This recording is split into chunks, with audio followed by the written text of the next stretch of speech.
in the pregame before we get started here and getting ready to go. My name is Joshua Blanche, here by Joshua Farr. Yes, sir. Great to be here.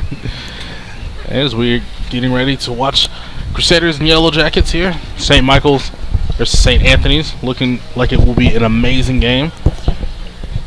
The Yellow Jackets are coming off their first loss of the season a couple weeks ago from Sabinal. Lost 27-21. So they're looking to re-up and try to get better. Crusaders are on a different track. Haven't played in 2 weeks. They've been on a little bit of an extended vacation. So they definitely seem ready and completely open. And they seem just fired up to get back on the field. I was out there earlier. Seemed a little different. Two sides seemed like there were some who were just ready and energized to go out there, Josh, and some of them just like it was the calm before the storm. They couldn't wait to get back out there on the field. Yeah, absolutely. I mean, these players are excited to get back out to play. You know, they've practiced all of those 2 weeks really hard, and you know, you go without playing in a game, start to get a little rusty, a little dull, and they'll definitely be excited to get back out and see how they play, especially coming off 0-2 start to the season, but looking to turn that around right here. This is the first game in district play, so you definitely want to put your best foot forward as they are looking to do that tonight. The Crusaders are looking like they will exit the tunnel here shortly. Saw them already. They will be wearing their all maroon tops, maroon bottoms, maroon hats, all the way. St. Anthony's will be wearing kind of the opposite. They'll be wearing all white jerseys, white bottoms, as it looks like they're gonna get ready here to go. Really hot outside, even though it is technically fall, still kind of feels like summer. So hopefully that will not be a main factor. Few clouds in the sky as evening starting to turn to dusk here very, very shortly.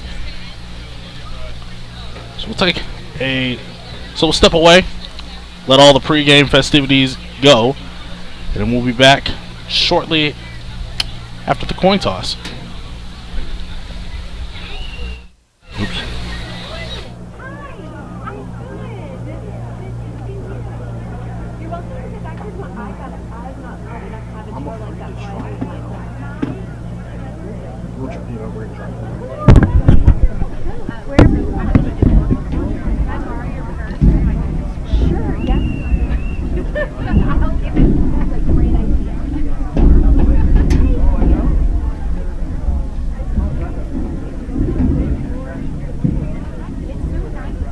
It is, isn't it?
Father, Son, Holy Spirit. Amen. Heavenly Father, we ask for your blessing on this football game. Please take special care of all those present this evening. Give each of us the courage to participate so that our words and actions are pleasing to you. As we focus on tonight's game, please let us enter into this competition with sportsmanship and respect for the members of the opposing teams, officials, parents, and athletes. Please keep our athletes free of injury and keep us aware of your presence. We pray for a safe return home for all in attendance this evening. In your name we pray. Amen. In the name of the Father, Son, Holy Spirit.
Alright, everything is done. National anthem has been played. Coin toss has been done. St. Michael's won the toss, elected to receive. We said before, they are in their maroon, or maybe isn't that? Yeah, we'll call it maroon. Maroon jersey, maroon pants with a white stripe, white helmet. And St. Anthony's will be on the reciprocal side with a white jersey, white pants, and maroon hat or helmet. So Ishmael Moreno will be the one kicking it off. Malachi Smith, one of them back there.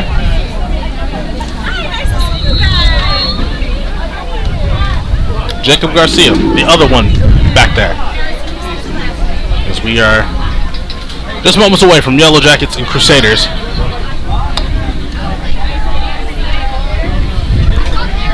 Everyone seems just about ready for this one.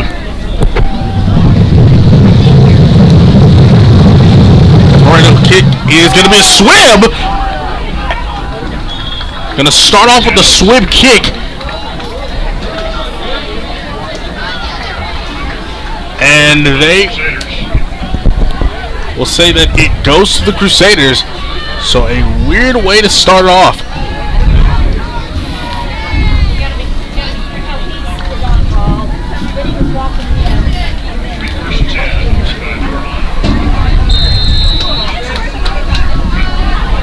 Alright. So they will start from their own 45. Kruger already in this shotgun. Looking more like a pistol formation. Smith behind him as he fumbles the ball, trying to make a move out right. He'll scamper. Get a gain of what I would imagine is about 6 or 7. And I'll call that officially 7 yards. So it'll be second. It'll be second down.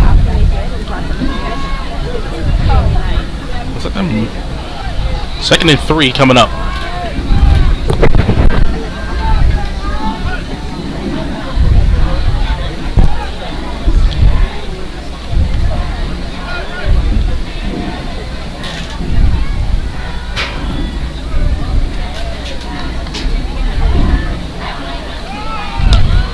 A little run up the middle. And so the Crusaders will get their first down of the game. I believe, Joshua, they put in number 12, Will Garcia there at quarterback.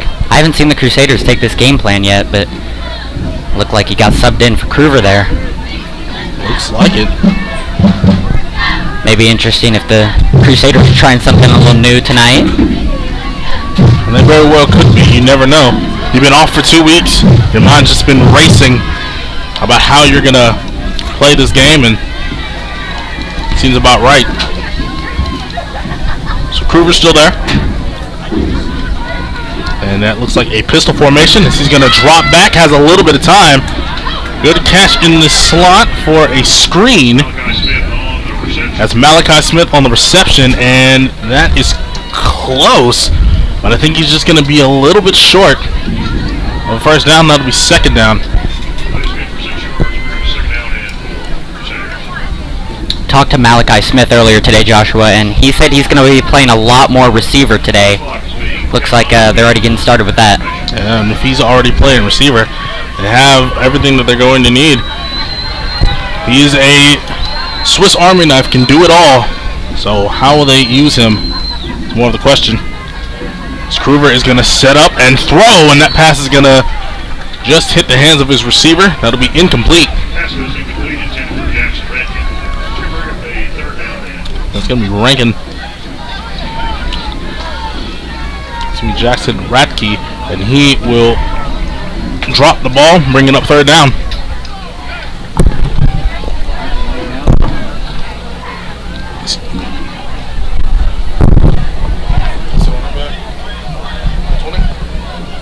Yeah, I thought he was still injured though. So bringing up third down. First third down for the Crusaders. Kruger is going to look, and that's going to be Malachi Smith who sheds a tackle, diving forward, and that's going to be a first down. So the Crusaders now knocking on the door.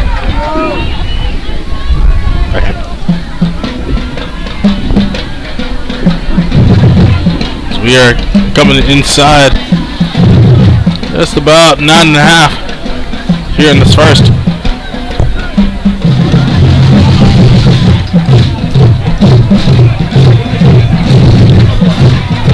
Trying to make something going, a new formation, a new shotgun formation.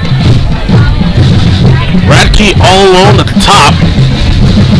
Trips to the left as he's going to throw it out to Radke, who it's incomplete. Had it in his hands, if only for a moment. But luckily, that did not go anywhere.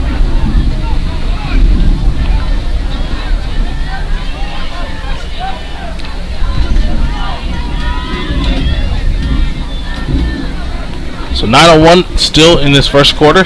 Been all Crusaders thus far on this drive. And the Crusaders look a lot different than what they did when we came out here last. So they look a lot sharper this time around. So Groover is going to hand the ball up the middle. And that's going to be a lot.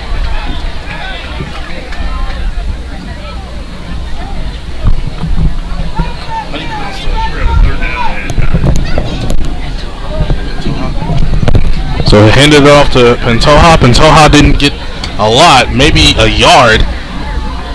They give him forward progression, making it 3rd and 9. So again, another third down.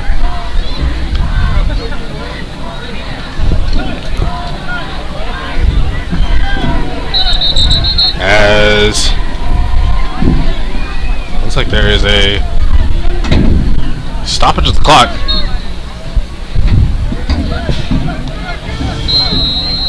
And then, alright, so now everything is on the up and up.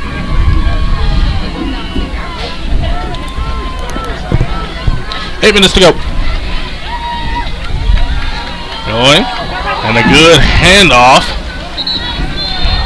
As it looked like to be a little, some extracurricular activity after the play.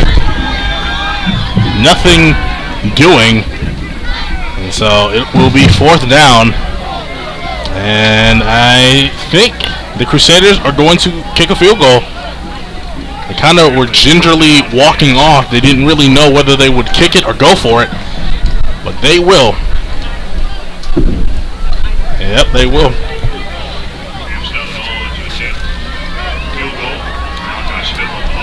So Stone is going to kick it. Malachi Smith is going to be the one to hold. So if something happens, good to have somebody you can trust that can gain a lot of speed in a hurry. Ball is placed at about the 31. As he is going to kick that one. And that is a beauty as it sails right down Broadway. And the Crusaders strike blood first.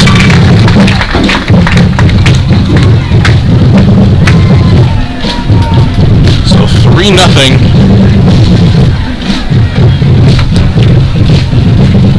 So Josh, it starts off with what could have been a disastrous play. St. Anthony's decides, you know, we're going to try a little swim onside, but good for the Crusaders to not only fall on top of it, but to capitalize on it, get some points on the board. Yeah, absolutely. Starting that first drive off with at least a couple points, field goal will not hurt anybody, and they're out ahead with the lead early, so they'll look to capitalize on that and continue to add to their lead. Yeah. That kick was certainly an interesting decision. I don't know if that was, you know, to catch him off guard or if that was by accident, but very gutsy call if it was to try to get him. Yeah, I remember watching years ago an old NFL special that talked about trick plays, and the trickier, you know, the element of surprise is the thing. So the less that they're expecting it, the higher that those plays work. And you know what? I don't think that was a smart decision for the Yellow Jackets to try it. As Stone will kick that one deep high into the heavens, and it will be a touchback. So now the Yellow Jackets, again, as we said at the top of the broadcast, trying to get back to it. They were off last week, as were the Crusaders. Lost to Sabinal 2 weeks ago on 9-9, and they lost only by 6 points. So they're looking to try to do something better.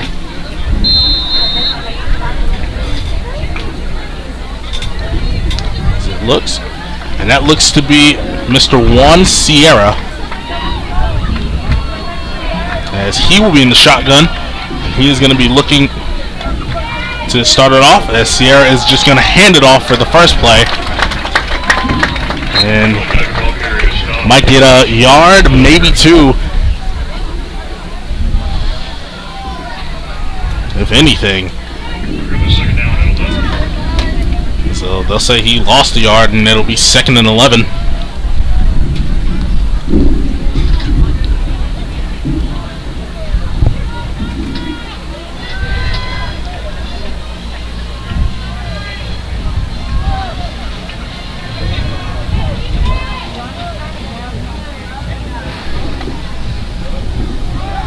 Also another one, gonna throw it out. Do a little.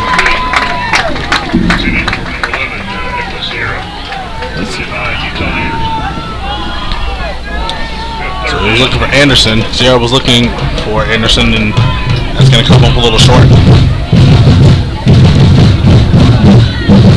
You know, it's going to be really interesting to see how the Crusaders come out tonight on defense. I really think the key to this game for them is holding the Yellow Jackets to as little points as possible. So far, so good, though. Long game, see what they have. First third down, 3rd and 11. The Sierra is going to step up, throw it, going to look deep, and it's going to be incomplete, and a flag comes in late, and that's going to be on Malachi Smith for pass interference. And you could argue whether it is or is not. Yeah, it looked like Jalen Best just got tripped up there. I don't know if that's a pass interference call in my book.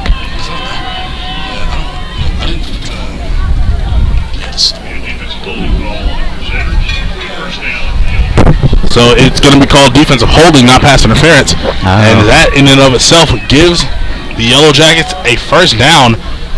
And you have to be kicking yourself if you're Malachi Smith. You were right there. I don't know if I necessarily would have called it holding. Looked like their feet just kind of got a little tangled up. So a man in motion, going to try a swing route, a little jet sweep action, and that one definitely looks like it got at least to the line of scrimmage, maybe a little more.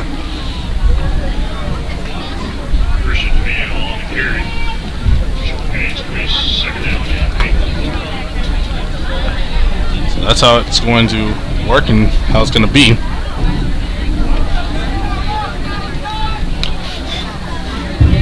Five and some change going. Sierra again, second down. They're going to say he got 2 on that one, as it's going to be another handoff and brought down immediately. I don't think he got anywhere on that one.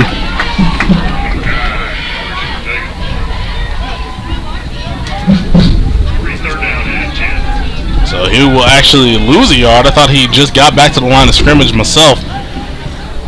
However, it is now going to be 3rd and a good 10. And once again, the Crusaders will be asked to just do enough to make a good 3rd down stop.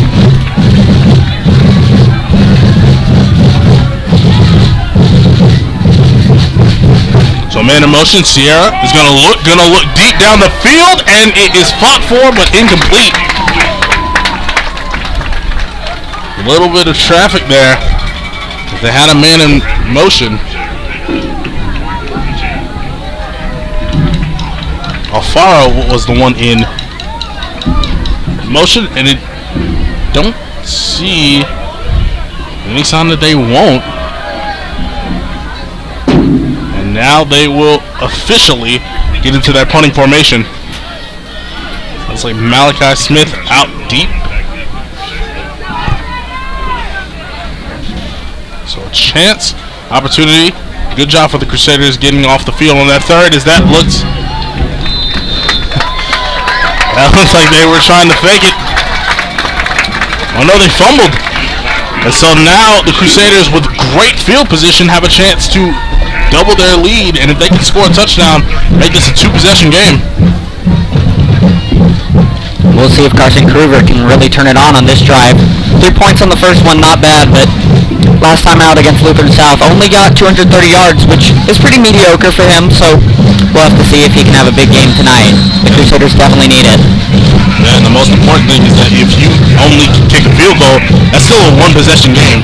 So you definitely want something different this time around. Yeah, exactly right. Can only count on their defense for so long, even though Crusader defense looked really good on that first drive. So it's going to be going as they will pitch it to Malachi Smith. It's going to be pushed and upended, getting just out of bounds, and that looks like a good gain. Maybe a handful, maybe more.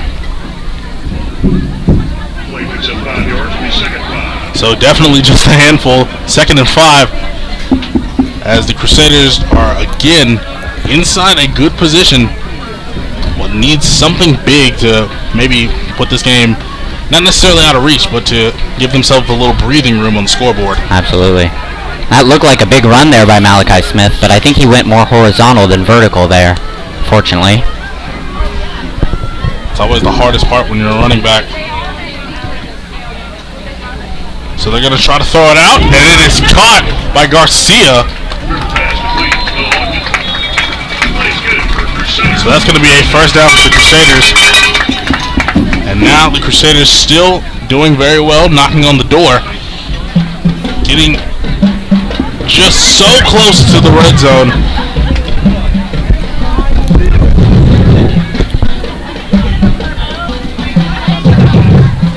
So they bring the whole set out. It looks like an empty formation. It is an empty formation. Only thing I know about empty formations, 99% chance they're going to throw this ball. As Kruger is going to move and maneuver around, but the ball is going to slide gently out of the hands of his receiver. I think that was Pantoja.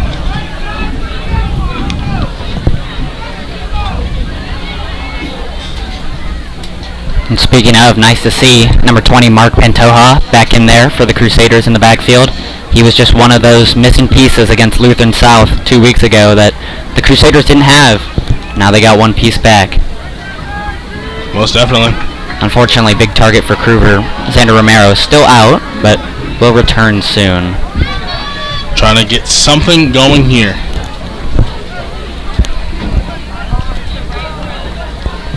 So another empty formation for Kruger.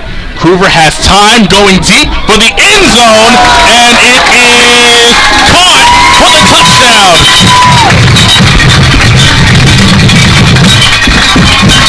Malachi Smith.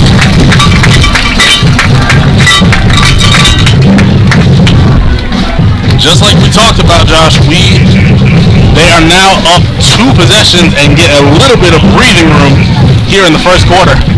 I mean, can that guy do everything or what? I mean, runs the ball great, quick in the backfield, and apparently got great hands too after that catch. And there he is to hold the ball for the kicker as well. So a chance to, it's already officially 2 possession games, but to put double digits on there, as Stone will try this extra point. And it's going to go right down the middle and be good. So 10-0. That's the score we have now. And the Crusaders, by far and away, look a lot better than what they did last time when we were out here against South Lutheran, or Lutheran South, pardon me. Absolutely. Only 5 points away from what they scored in the total game, and we're just a couple of minutes into this one. Yeah. You know, one of the weird things about having a bye week is you never really know when you come back out what's going to happen. Are you going to start off slow? Are you going to start off fast? Do you never get into that rhythm fully? But so far, knocking on wood, but so far, Crusaders have definitely looked like the sharper team. At least offensively. They had a couple of They had one main miscue defensively with the defensive holding call, but other than that, they have looked extremely sharp. Absolutely, and we'll look to see more big passes from Carson Kruger throughout this game. That's what we like to see from this Crusader offense.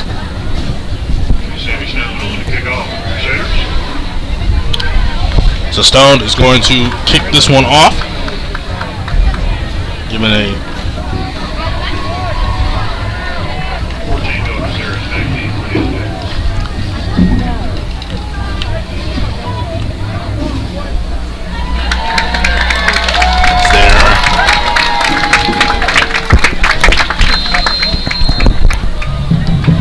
set and ready to go.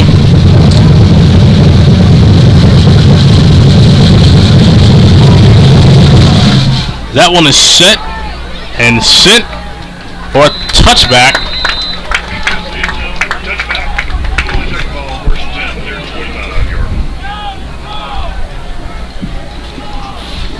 So once again, the second time we will see Juan Sierra and his offense, and they weren't terrible on the first one. They had some good plays. I think that it was just that the Crusaders had a better defensive game plan for that first play.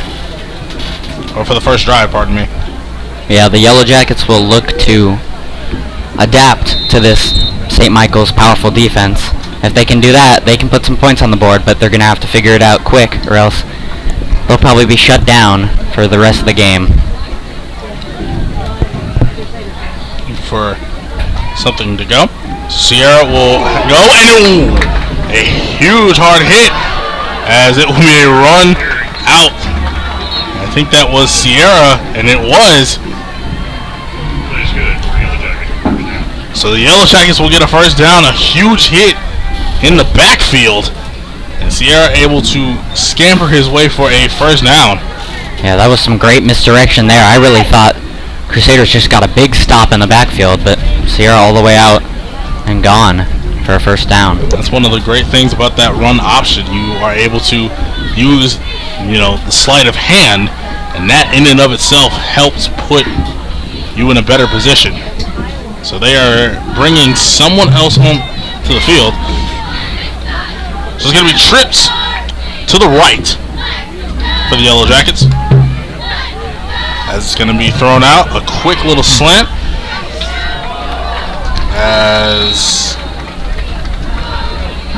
both teams acting as if the ball came out, might have, but if it did, it was jarred out by the ground. And there was Alfaro again, or Alfaro.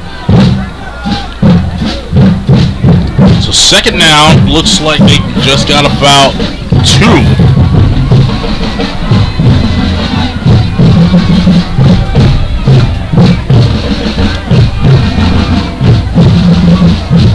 And that looks like Christian Trevino, corner. Looks like he's the one back there. It looks like they're going to hand it off to Trevino and then be brought down immediately.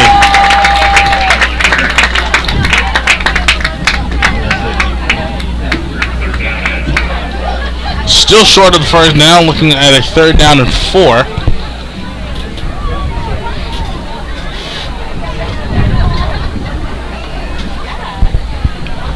As the clock continues to tick down, we're getting inside minute 50.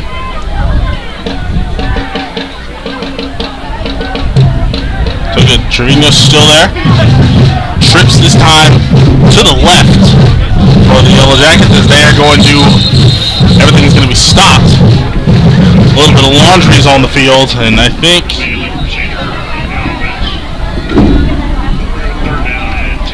it looks like a false start on the offense. And so now that 3rd and 5 becomes 3rd and 10.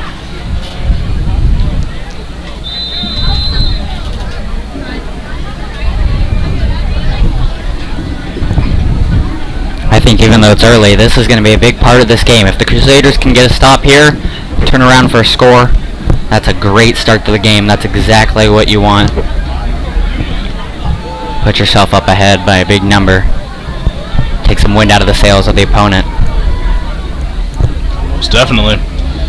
So Sierra gonna try it, and he's gonna throw it across the field, and that's gonna be incomplete. So close to being intercepted, but again, the Crusaders are able to get off the field and get them to 4th down.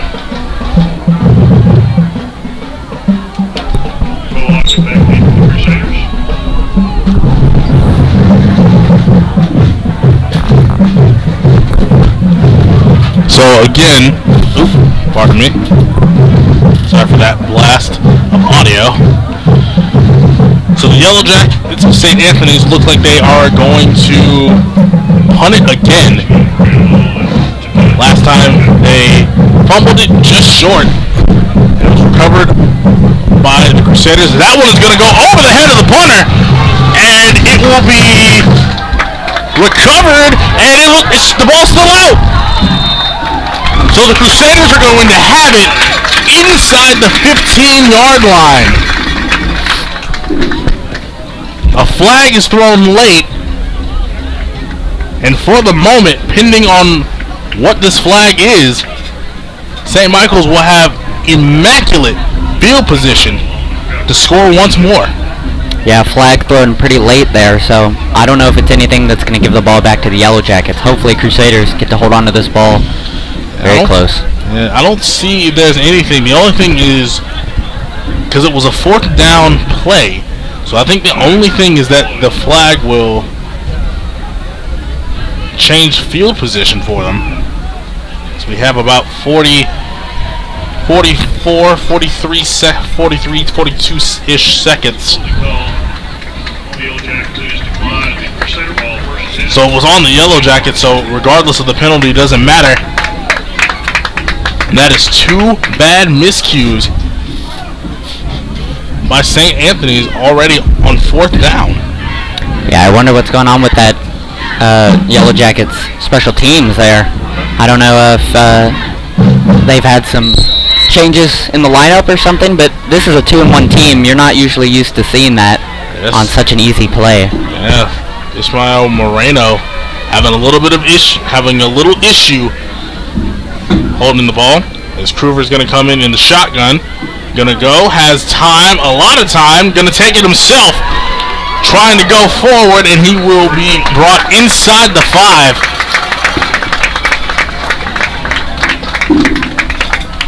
So this will be 2nd down. Or it will be officially 1st and goal. They were at about the 14, maybe 15, able to get at least 10 yards, and the whistle's blown. Clock is now being told to be wound. So 1st and goal for the Crusaders. Now the question genuinely is, do you run another play, or do you let that clock run out? As you only have about 10 seconds left to go. They're going to choose to run it. And and he will be absolutely stuffed as the 1st quarter will come to an end, and they'll switch sides. So we'll take a small break, let them switch sides, and then we'll bring you quarter number 2. You are watching St. Michael's football here on Vype Live.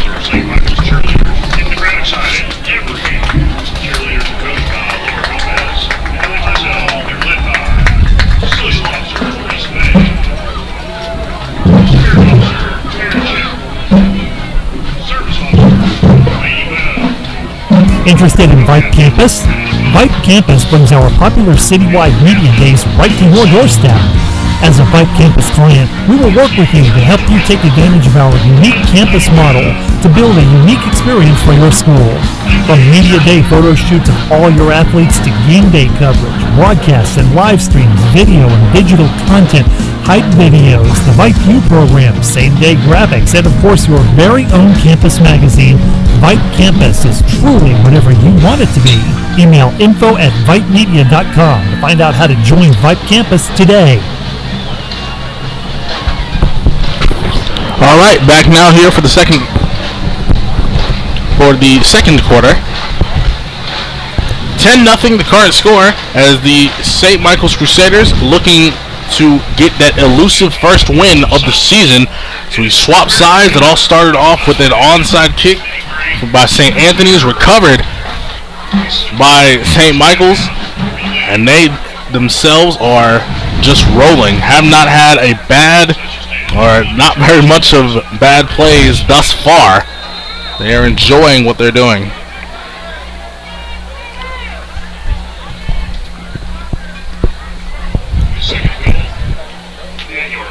So Bataho was stuffed, bringing up second down right at the end of the quarter.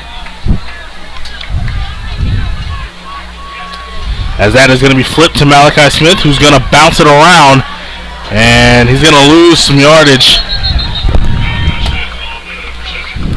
And so that will bring up third down as they tried another jet sweep with Malachi Smith. Yeah, that's a very dangerous flip there by Kruger to Malachi Smith. We've seen him do it twice now on the jet sweep. Usually they just hand it off, but he gives it a little toss. I think that's pretty much a prime way to create a fumble there, but so far so good on that play, although didn't get much yards on that one.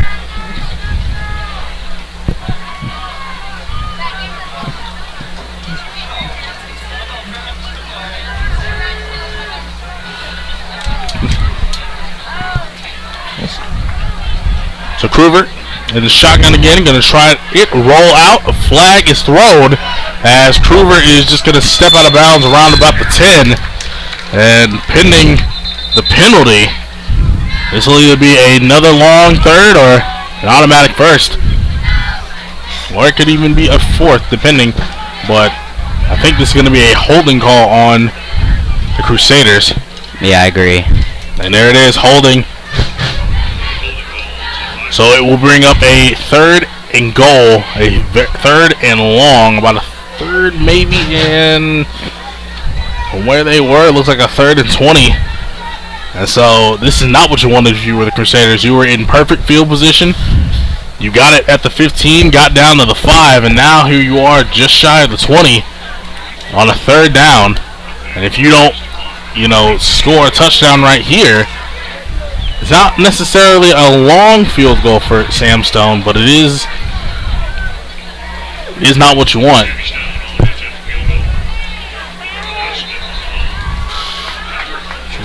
Sammy Stone has looked really good so far with all his kicks. So they are going. So it looks like St. Anthony has declined the penalty, and so that will make it an automatic fourth down, 4th and 12. But it is 4th and goal from the 12, or 4th and 12, whichever you want to call it. As Hawk is stopped, about 11:02 left to go. And that's a really interesting call there by the Yellow Jackets coaching staff. I guess looking to minimize the damage there, maybe thinking they give him a third and long, still can punch it in with a long throw. You could, and the thing is, if Sam Stone makes this kick, which he should do, knock on wood, but you're still down only 2 possessions. Touchdown puts you down 3. Yeah, that's a good point. So Stone's kick is going to be up and good, and so 13-0 is the score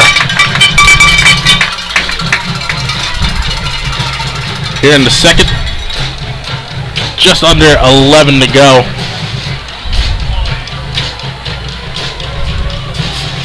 Uh-oh. That was not what was supposed to happen. So 10:58 left to go as the Crusaders are going to go back on defense. And thus far, Josh, so far so good. Everything has been clicking. Besides that last drive where they couldn't seem to score, everything has been clicking for the Crusaders. Yeah, exactly right. I mean, both sides of the ball look really solid, but for the Yellow Jackets' sake, St. Michael's hasn't completely ran through them just yet. I mean, still holding them to 2 field goals and touchdowns, so we'll see what this Yellow Jacket offense can do on its third drive here. Yeah, and that's one of the main things is that, it ain't over till it's over. I watched last week, a lot of NFL, a lot of comeback wins. Yeah, so there was some drama last week. Was. So one of the main things that I've always said is you got to have that killer instinct. You got to keep going. You have them pinned down. Keep him there. Don't let up. Samson Hohen's kick is going to be another touchback. So starting from about the 20, comes out Juan Sierra, and again, not the greatest start that he would like. Has been able to get the ball down the field. He's shown his arm strength, throwing that down the field 2 or 3 times. All 3 of those incomplete. Yeah, and that St. Michael's defense has looked really strong, especially missing one of their key players, number 8, Kalen Jaroziski. Big player back in that Lutheran South game we talked about, but he's been on the sideline the whole time so far. Yeah, Jaroziski was absolutely phenomenal to watch.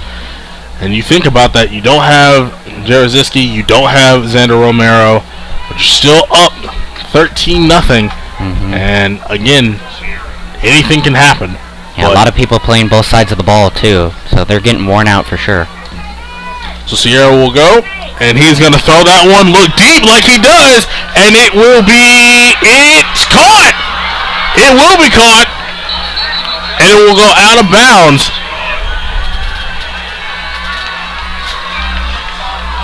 So I don't know what happened.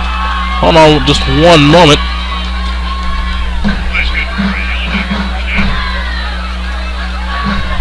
Yeah, I couldn't make out the number from here, but Sierra had a receiver deep, had beat his man, he caught it, juggled it, caught it again, broke a couple of tackles, and now that is the longest play thus far. As Sierra's going to try it again, throw it out, and that's going to get maybe to the line of scrimmage or a loss of 1. And that was Noah Caceres, as he will lose about 2 on that play. So like I said, he probably got to the line if you're being generous. Unbelievable.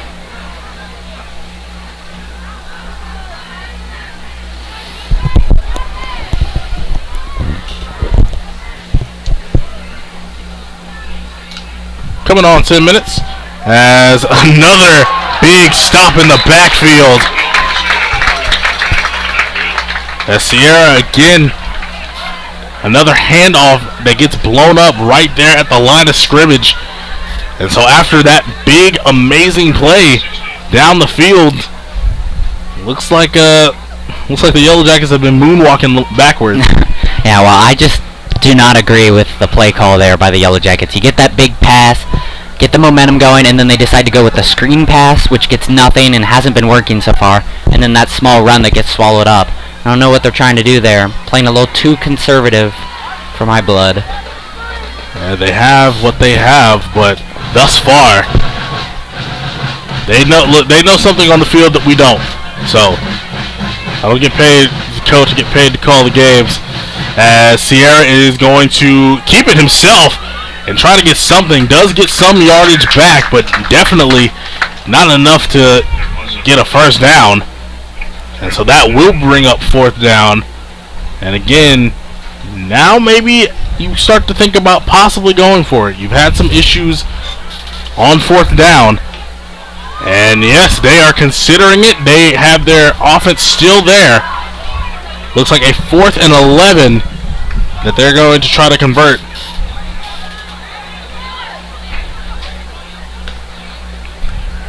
So, Sierra looking around, throws it up, and incomplete. There were 2 Yellow Jackets right there. 2 Yellow Jackets in the vicinity. Both of them touched the ball for if only a moment.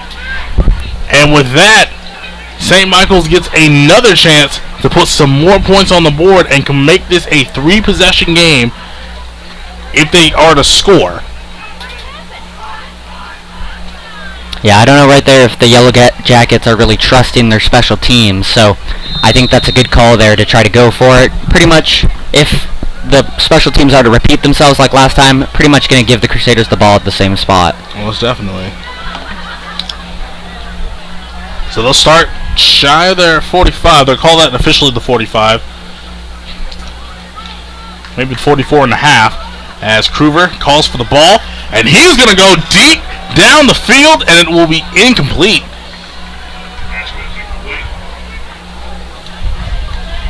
So Kruger saying, hey, we can go deep too, and it looked like he had his man streaking down the field. It was just overthrown. That'll bring up second down. Yeah, Kruger's got a real powerful arm. Just looking to dial it in here in the early stages. Already got one good deep pass for a touchdown. That one would have been his longest, but a little overthrown there. And I think that was Jacob Garcia, that he was looking for. Garcia's a big target. Can definitely go up over the defender if he needs to. Definitely. Oh, so that is going to be a handoff. And that is Pentaho who is going to... That's going to be a first down. Looks like he just got about 11.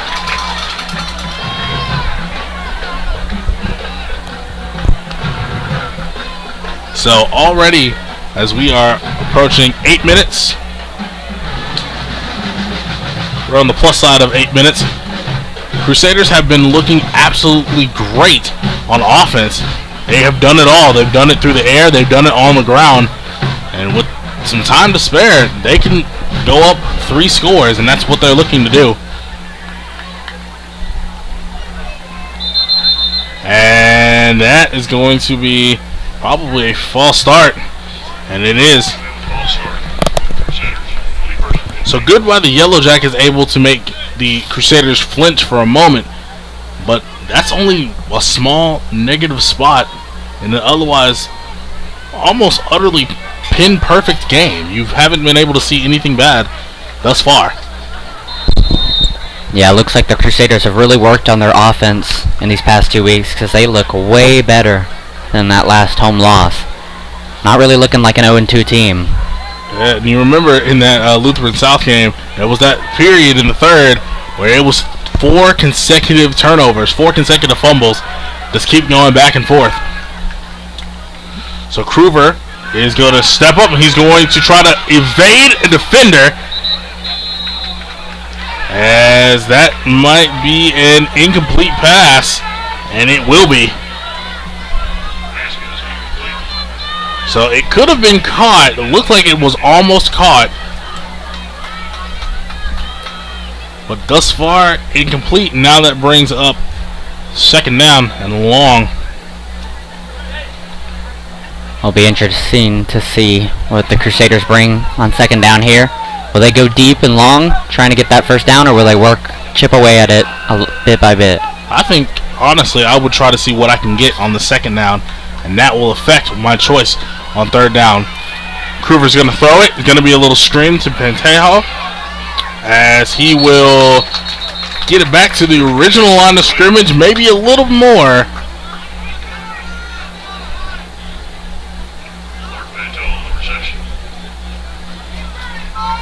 Pantoja looks to be back to his old self for sure.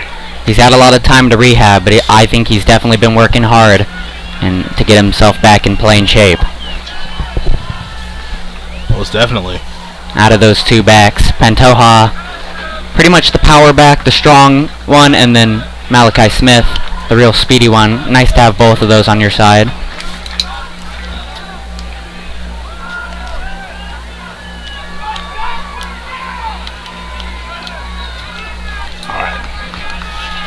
Trying to get it. About a 3rd and 9 as Kruger is going to just throw the ball away, and it's almost intercepted by a defensive lineman. That defensive lineman had it in his hands, and he had essentially nothing but green grass to grow. So this will be the first 4th down that the Crusaders have, and they are going to punt the ball away. Try to pin them deep.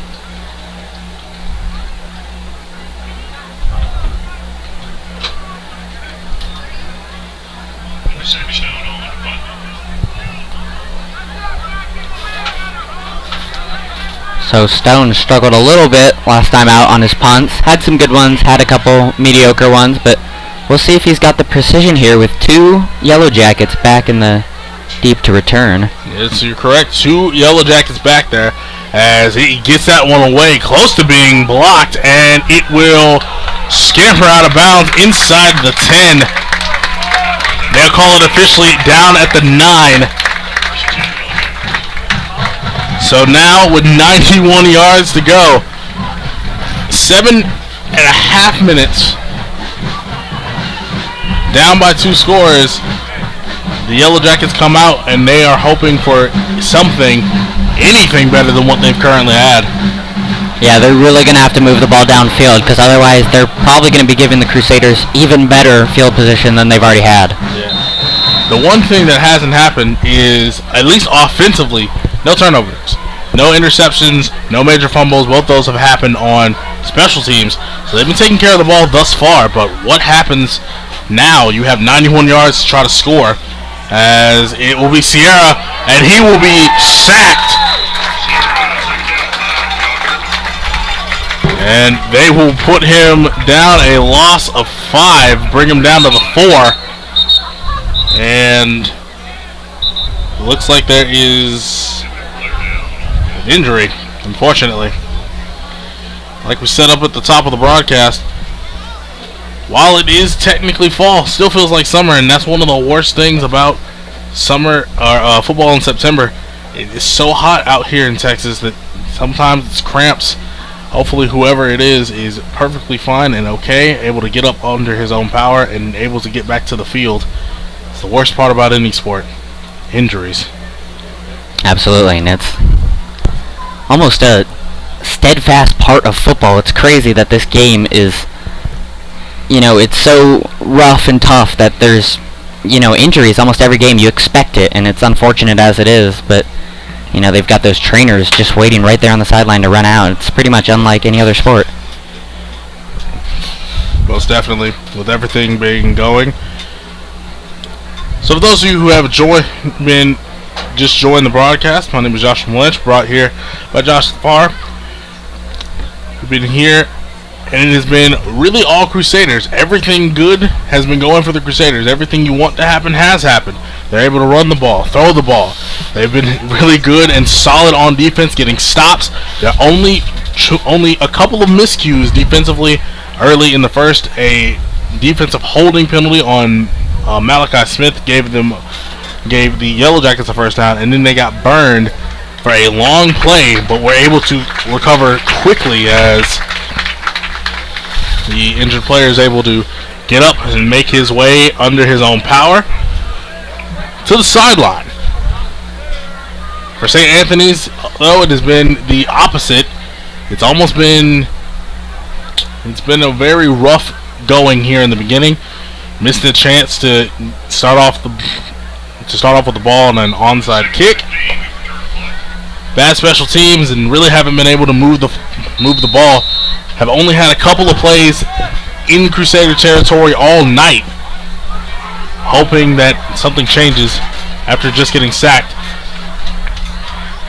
So they have forever and a day to go as Sierra is going to throw it down the field, looking, and it's intercepted! Jacob Garcia picked it off, and now I can say what I was thinking earlier. It has been, thus far, Murphy's Law for the Yellow Jackets. Anything that can go wrong, thus far has. And so now the Crusaders another chance to score. Yeah, Joshua, really nice to see, the Crusaders starting out hot in the first game of district. Talked to Malachi Smith and Jaw Griffin earlier, seniors. They really expected to win this game and not only win, but have this be a blowout. So far it's close, but you're right, it has been all Crusaders so far. And you would think that with the way that they're playing, the score would not just be 13-0. It would be a lot higher. So Kruger is going to come in the shotgun again, as the Yellow Jackets are trying to get it off, and the ball is fumbled for a moment. Mishandled snap as Kruger is able to go down at the 25. Unbelievable. And so you have things like that have happened thus far. Although I don't really like the tackling, the way that they tackled him. Kind of got a little high up around the neck area. Looks a little brutal. So it will be it looks like it will be a 2nd and 20. As they lost the ball as they after the sack. Starting from the looks like 25. Kruger. Moving and maneuvering, but that one is going to be incomplete. I think that was Malachi Smith who was looking for. But just so it'll be a 3rd down and 20. And interesting enough, it looks like in the backfield there is number 33, sophomore Joshua Cox. He had a great game yesterday, Thursday evening, for the JV game. Had 3 touchdowns, got a hat trick, and funny enough, got a flag for excessive celebration on one of those scores. But still, a great performance for him. All right. So it's definitely something we're going to watch for. Joshua Cox in the back.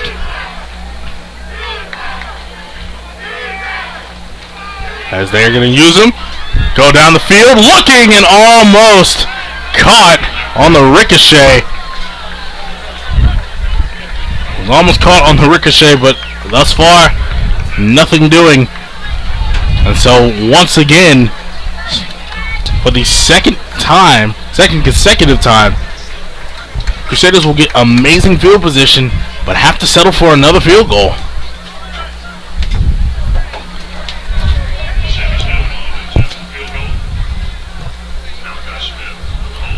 Yeah, Crusaders offense pretty much relying on Sammy Stone to give them some points right now, but I think QB, Carson Kruger, and the rest of the offense are just working out the kinks right now. Still a little slow, 2-week rust.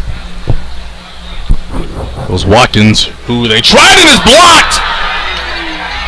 It's blocked, fought for, and no signal on who has it yet.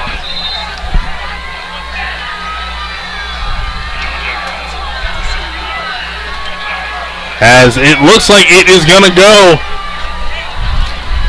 to the Yellow Jackets.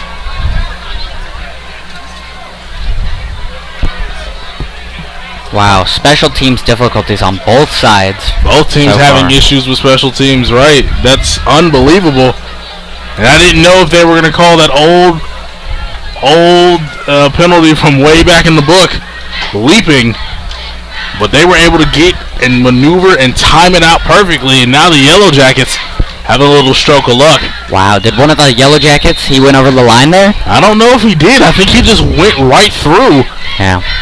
It's one of the things you don't think about a lot on special teams is that line is still important. They can't just go lax and not try. They really got to hold, make sure they can get those points for their kicker.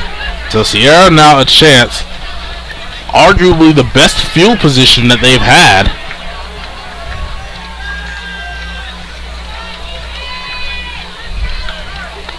As Sierra's going to take a chance, throw it across the field, and it's just going to be short, nearly intercepted. And that's kind of been one of the unsung things we haven't talked about. Pressures. Both teams have had good time in the backfield, but every so often, every couple of plays, every few plays, quarterback gets super rushed. He gets rushed in the backfield, and this happened to Sierra. It's happened to Kruger as well, where they get rushed in the backfield and have to make such an immediate decision.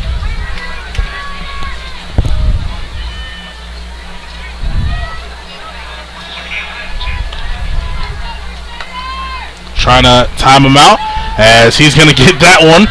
A good pass, and that one will be... I don't know. That one, I don't know if he got there. It looked like he might have.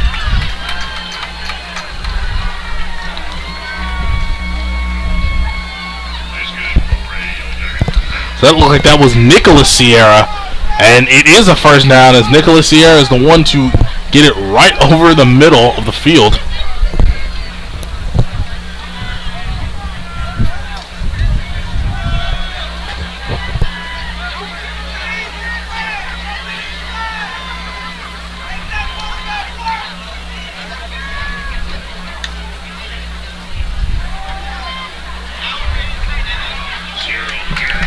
So Sierra's going to carry that one fairly quickly.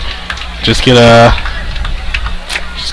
what he can, as we are looking at time just be ticked away. Yeah, it looks like on those past couple plays, the Crusaders have been bringing a lot of pressure. All the linebackers in the secondary up on the line there. But it doesn't work if they can't tackle them. I mean, they had him wrapped up. Couldn't bring him down, at least for a couple yards. Most definitely. So still going, second down, about 7.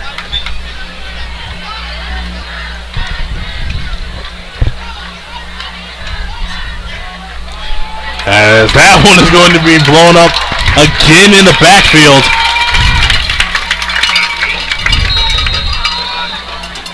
And again, this has kind of been as a timeout is taken. So the Crusaders will take a timeout. And that's kind of been the way it's gone for the Yellow Jackets. They start off with a really good drive. They get a big play, able to convert. But as soon as they get close to the 50 or just past the timeline, they kind of start to stall out a little bit. Yeah, it looks like they almost run out of plays to use to get some big gains. They get a couple here and there, and then Crusader defense right there to wrap them up. And that was number 61, Jaw Griffin, on the tackle. He is a really big force on that defensive line for the Crusaders. 8 tackles last time out, and a forced fumble and a blocked punt. Man. Call that the player of the game all you want. Yes, I think that's the player of the game. 2 sacks last time out as well. 1 already so far. And big TFL right there. So a third down and 12. After that big, massive stop, 3rd and 12, looking for something big. And honestly, if you are St. Anthony's, all you truly want right here is enough to get into field goal range. Sierra trying to draw them off sides. Gonna have a chance. Gonna go across the field, and it's...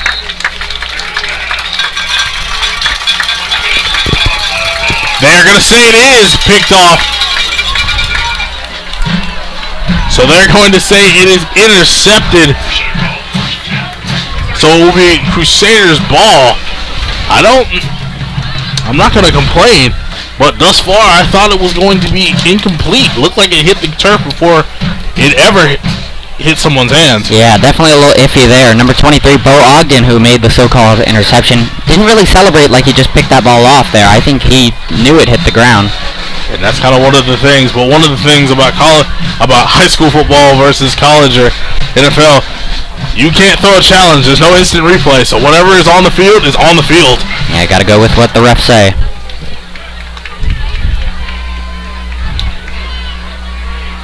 So trying to get something big going. Man in motion. Looks like they're trying to draw someone off sides. And a false start. And that is going to be against the Crusaders. Again, both teams are just trying to fill each other out, trying to make someone jump first. And for the Crusaders, you can tell as Kruger is trying to snap the ball, he wants one of those Aaron Rodgers free plays where yes. The defense is already defeated. They know that they're going to give up yards. They're just trying not to give up the big play as well. So 1st and 15. Yeah, past couple possessions here for the Crusaders kind of just been shooting themselves in the foot so far, but we saw some good stuff at the beginning. Let's see if they can break it back out again. Every drive is a new chance for that. It is. So Kruger once again in the shotgun. And it looks like they could be bringing a blitz as it's going to be passed out. And Telha is going to get to run about 35. So he's going to get all of that penalty yardage back as that clock is going to just keep ticking away. I think that was a good play call on 1st down there. Just trying to get back to the line of scrimmage. I think they got past it, but you expect in a long yardage situation to throw the ball deep, but they don't always have to do that, especially with the false start making it first down again. Most definitely. So again, in the shotgun, looks like they're going to have, that looks like trips. Trips to the right. A lone man on top.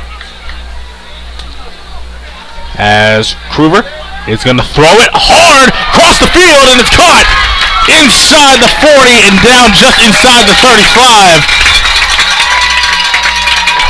And that looks like Will Garcia, who was able to snag that.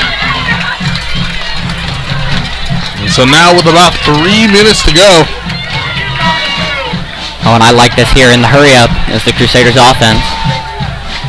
A good trying to as they head it off. Pantoja again pushing it up the middle, inside, going, breaking the tackle and scoring. Touchdown.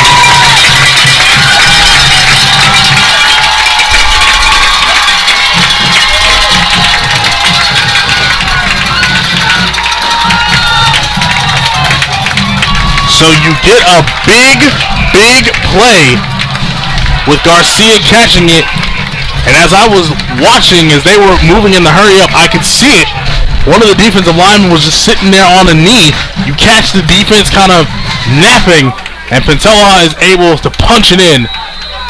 And this is now officially a 3-possession game. Yeah, I really like that sequence right there by the Crusaders, especially right after the penalty to break it out like that. Great job there by them. Great play calling, too, on the sideline. Just trying to make sure all the personnel is there.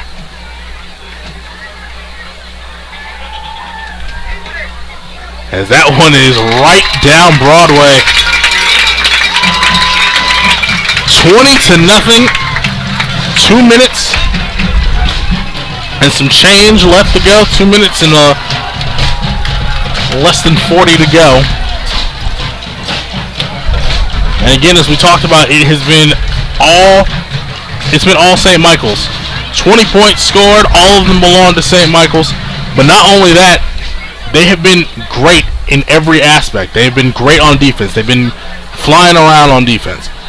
Offensively, they didn't really rely a lot on the passing game, but they show that they can use that in their bag of tricks. They have running ability, especially with Pantoja and having, Malachi Smith as well in those jet sweeps. So whatever they have put their mind to doing, whatever they dial up, it's been working.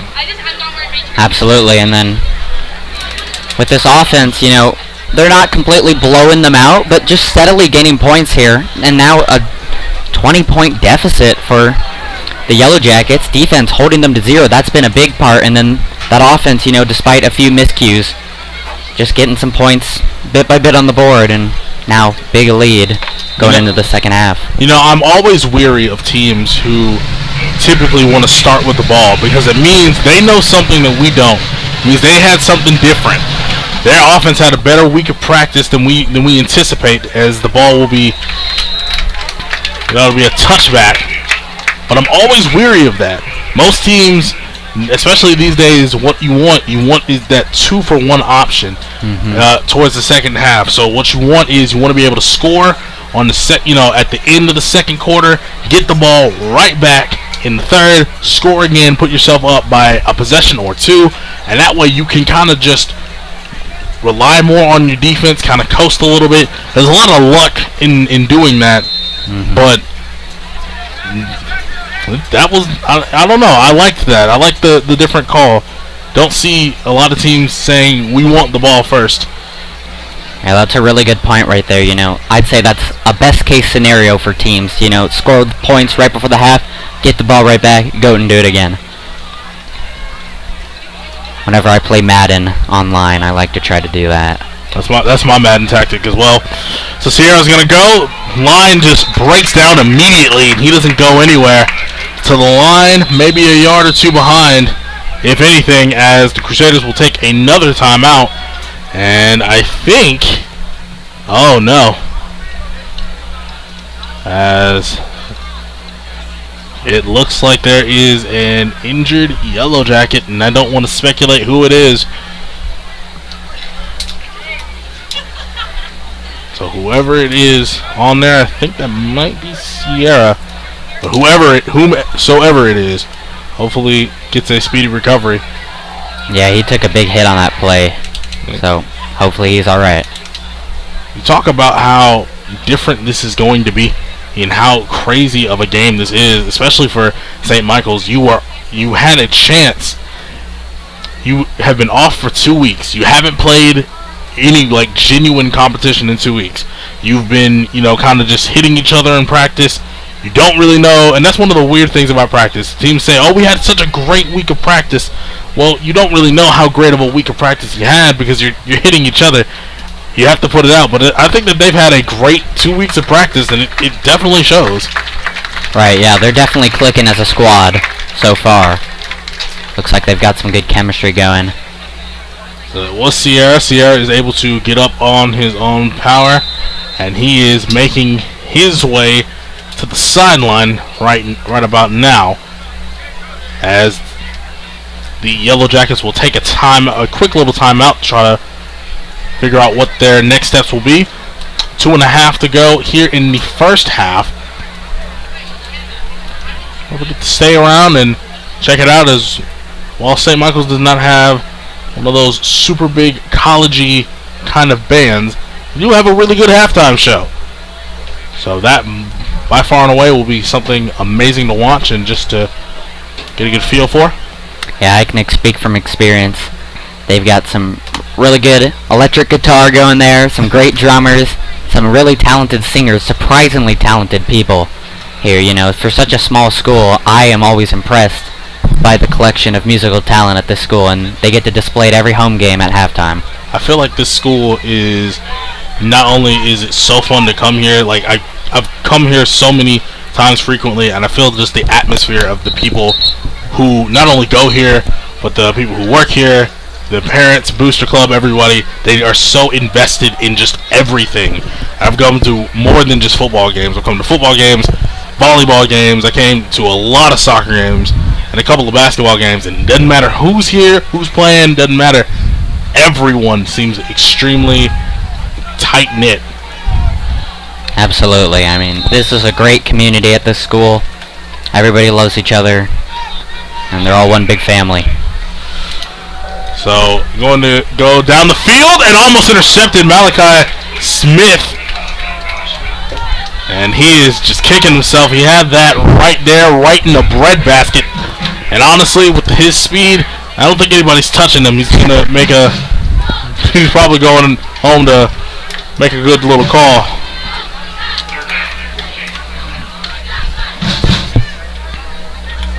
Yeah, I can't feel too bad after that.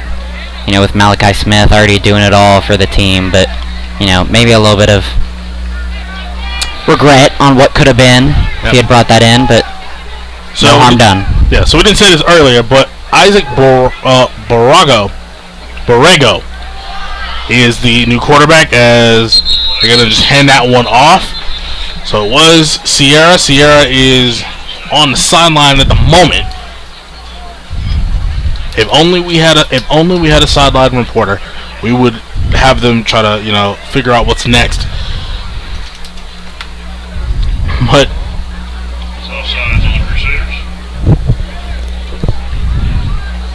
that'd definitely be a fun thing to add to the broadcast. Well, have someone down there. It's super fun that we get to do that on Saturdays, where check that out on Vype, where we go to Southwestern. As that clock will be wound. Oops, hold on. Borrego is going to try to run it out. Now he's going to pitch it out. That's like Trevino. Trevino's going to get to just about the line of scrimmage, maybe. As the final Crusader timeout will be called on that third down. Now going to be a fourth down. Yeah, we'll have to see with this Yellow Jackets offense. Now with the starting QB out, we'll see if they can turn it around, because they weren't doing so hot even with the starting quarterback. But Maybe this is a little bit of a Jalen Hurts to Tagovailoa situation. We don't know, but they'll have to sort it out during halftime because I don't know if it's going anywhere with the minute 50 we have left. Yeah, so I don't know if... Yeah, so I would imagine and speculate that he won't be in for the rest of the half. He's going to try to figure it out, but hopefully he can come back. Sierra was fun to watch. He has that arm strength. He has the ability to run around. But you are correct. So it will be 4th down and 4th and 9. I don't see any indication right this very second that they are going to bring out Mr. Ishmael Moreno, and now they will.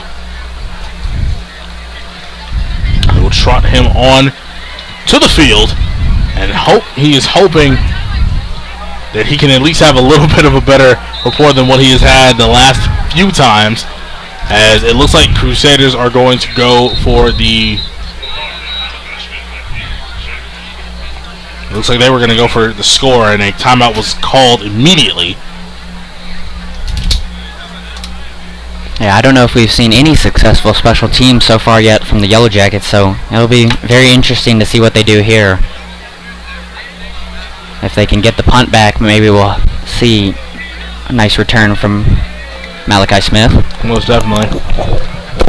So that's what they're waiting on. So with a minute 50 to go, there's a lot of things you got to think of. The game is not over by any means. If you're St. Anthony's, thinking about it like this. Your game's not over by any means. You still have another 24 minutes, technically 25-50, to go left in this game to try to get back to something. It starts with the play. You have to get back to the drive through and throughout. But if you're the Crusaders, you want to end this game now. So you need to get this ball back, get a minute 50. It's 111... not 111. You're going to look at about 107, about a minute 40 some odd to go. So you'll see how much you have left in the tank. Can you score another touchdown? Do you kick another field goal? Go at 23, 27. What do you do? As still going. Moreno is blocked! Picked up in the end zone, and that is going to be a safety.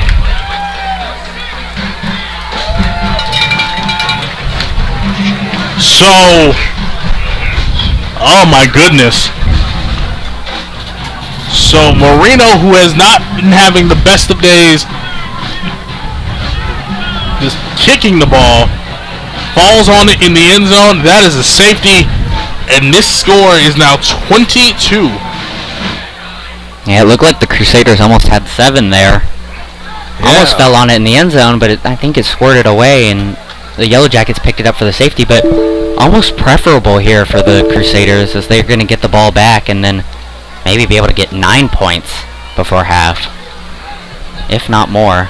And it really looks like the Yellow Jackets are having trouble with the long snapping. I mean, Moreno struggled to kick that ball off, but the snap was low and away, and then he just took a bit too long to get it out.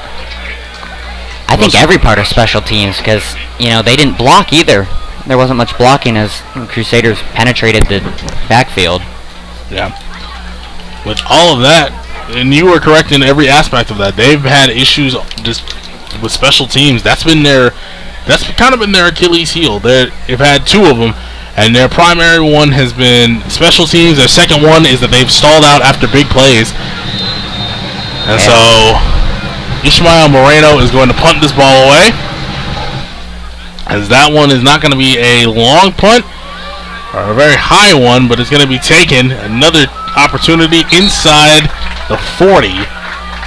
Fall at about the 39.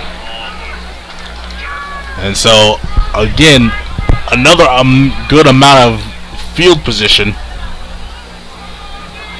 You know, it's tough for the Yellow Jackets because they really don't have anything going. You know, when you can't get your offense getting first downs and you're getting those 4th downs, you at least want to punt the ball away and try to set your team up with some okay field position on defense, but they're not even doing that, unfortunately. It was it's been a little bit of a rough go, but hopefully something could change at halftime, most definitely.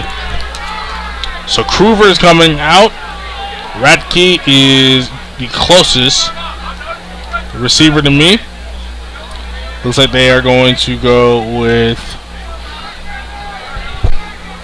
Yeah, they are going to spread it. Looks like they're going to spread it out. Kruger in the shotgun. As Kruger has time. Going deep for it all. And there it is. Touchdown. Malachi Smith again. And that one was as textbook of a play that you have ever wanted. That's as textbook as you can get. Perfect throw right there, right in the breadbasket. And now, with a minute 23 to go, they've gotten their 2 scores. Yeah, that was a straight go route right down the field, and Malachi Smith just burned him with his speed. I think that's what it was. I'm not gonna lie. I think somebody's been playing a lot of Madden lately because that play was all verticals. That was 4 verticals. It's my favorite play in Madden. I know it when I see it. Yeah, they were definitely looking for something big there, and they found it. So Malachi Smith, 2 touchdowns this evening. He was extremely open, too, by a few yards. As that one will be right up the middle. 29-0. A minute 23 left to go here in just the first half. Wow, and they got their 9 points there, and only about, what was that, only about 20 seconds went by from the last Yellow Jackets possession. Actually, no, not 27. 27 seconds. 27 seconds exact from the punt, safety, and touchdown. 27 seconds in game time. Wow. At some point, if the Crusaders break it too far open, the clock will just keep running. There'll be none of this. Game will just go by very fast, but I think that, well, we will see what happens, but it will depend. So you gotta feel really, really good if you're the Crusaders. Crusaders are absolutely they are firing on all cylinders. Throwing the ball, running the ball, pass blocking, run blocking, stopping the run, stopping the pass, playing on special teams. Every single level has looked great today. Very minimal issues. This has been great to watch. This is the kind of St. Michael's football I like watching. So Stone is going to have a chance to kick this one deep. Hasn't had a return yet. And he's not going to. So again, about a minute 23, roughly. you know, this type of play is a really good sign for St. Michael's, especially going into the big game next week, Friday, homecoming game against TMI. And so, first game in district here, looking pretty good so far.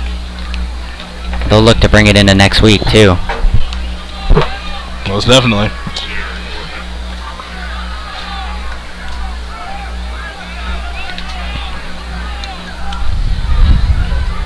So, bringing it through.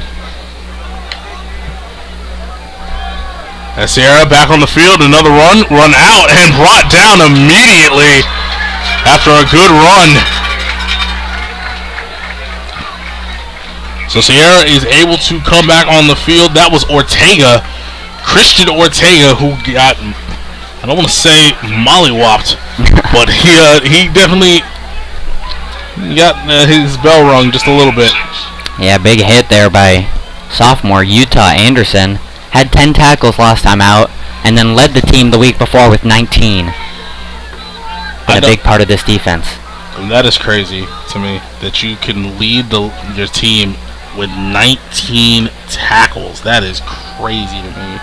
Big amount. As that ball's going to go deep down the field, it's going to be incomplete.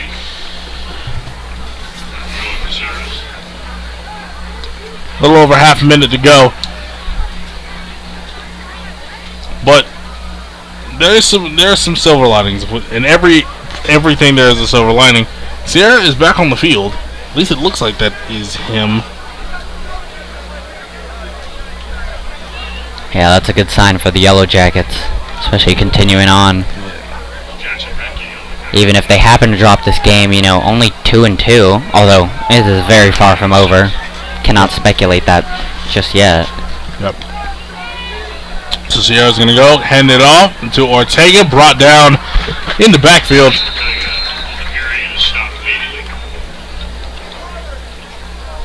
As they're kind of just walking around. So a timeout was called. Nobody's really doing anything thus far.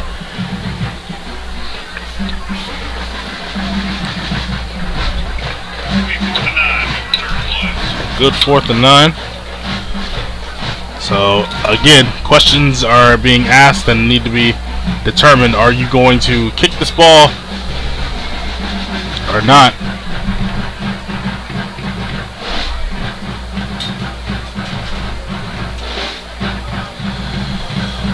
Yeah, really got to see what the Yellow Jackets are going to do with this long snapper punter situation, you know. I think both teams actually have some difficulties with long snappers, as Malachi Smith is actually the long snapper for the Crusaders. They just haven't really needed it yet. Yep. So that looks like Jacob Garcia is going to be the deep man. And it looks like they're going to go for it. So they say no more special teams for this moment. They're going to go for it. As Sierra has it, a flag is out. Looks like there was a small face mask. Throws it away to the sideline. Incomplete pass right there. And there were flags, multiple of them, at least that I could see from up here. I don't know if it was a false start that they want to call, or if they want to call it a replay of 4th down. But a lot happened on that play. You had the false start, or the offside rather, or neutral zone infraction. You had that. You had somebody grab and kind of yank the face mask of Sierra.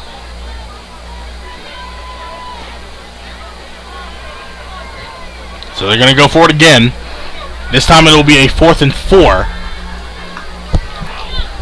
after the neutral zone infraction. As Sierra has all day trying to get it away, as it is caught. And his receiver is still there, fighting, trying to get out of bounds, cannot. And I think that's going to end. And yes, that is going to end the second half. As, oh no. So they have 2 seconds left. Yeah, very interesting by the Yellow Jackets here, you know, going for it on 4th down, getting it, but now what are they going to do with it? I think they really need to try to make a big play happen. We haven't really seen that so far with limited time, just trying to get some points on the board before halftime. Yeah, so Sierra was able to roll out under pressure, find his man, and he was able to find Sierra. So Sierra to Sierra, a good connection, as Nicholas Sierra could not make his way to the to the sideline. Had a little bit of an issue there, but they still had 1 timeout left. And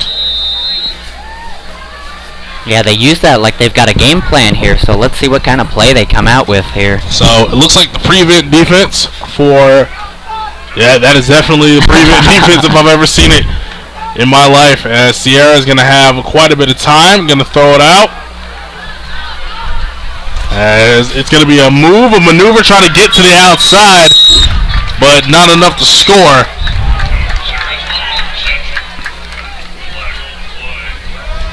And there's a flag on the play. So is this game? So is this over? That's the question.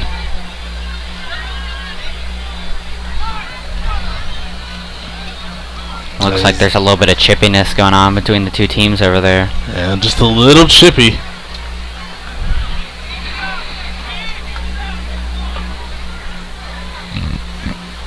Crusaders looked like they were trying to exit the field there. Coaches were telling them stay based on the flag. I don't know what the call is yet. But will it change things for the Yellow Jackets? Well, if anything, if it is on the Crusaders and if it's on the Crusaders, they could be in one untimed down. Cannot end on a defensive penalty.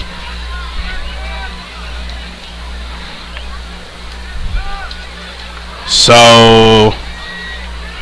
yeah, it looks like the defense has gone back out there. Okay, so there will be one more play. And it's going to be 1st and 10. They have not said what the flag is, but regardless, doesn't really matter. Can't end on defensive penalty. So, what will they do? Yellow Jackets are definitely making the most of this possession so far. Putting it close here with no time left. One untimed down is what they are going to get.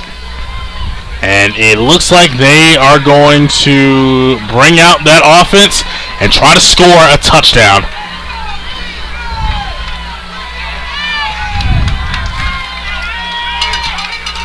Sierra is in there. It's like Kevin Tovar in the backfield. Sierra is going to run it out. Throw it to the end zone, and it's going to be incomplete. Another flag on the play. And it's going to be holding, going to be declined, and we will finally get to recess here at St. Michael's. 29-0, that's the current score. As the Crusaders have as great of a half as you can. And the Yellow Jackets have what I would like to describe as a half you'd love to forget. So we'll take a break, show you the sounds and the feel of halftime here in St. Michael's. And then we'll come back and give you the second half. So you are watching Crusaders football here on Vype Live. Back after this.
I'm exposed, and it's no big surprise.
Coach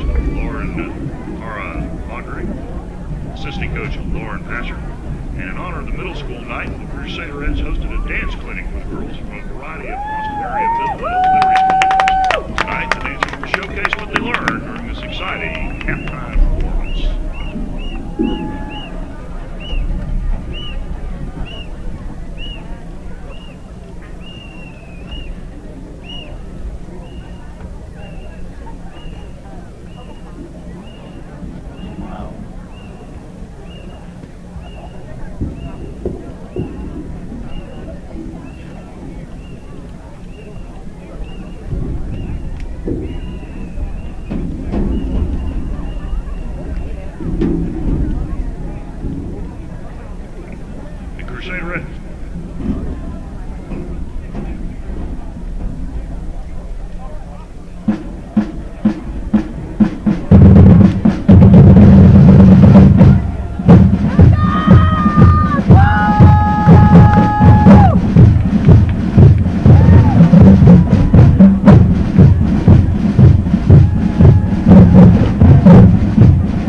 the field, the Yellow Jacket Jewel Dance Team.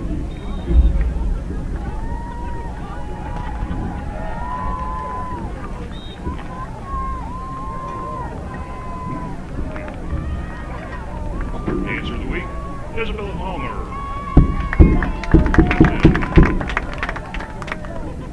Lana. Liliana. And Captain Juliana Cuevas.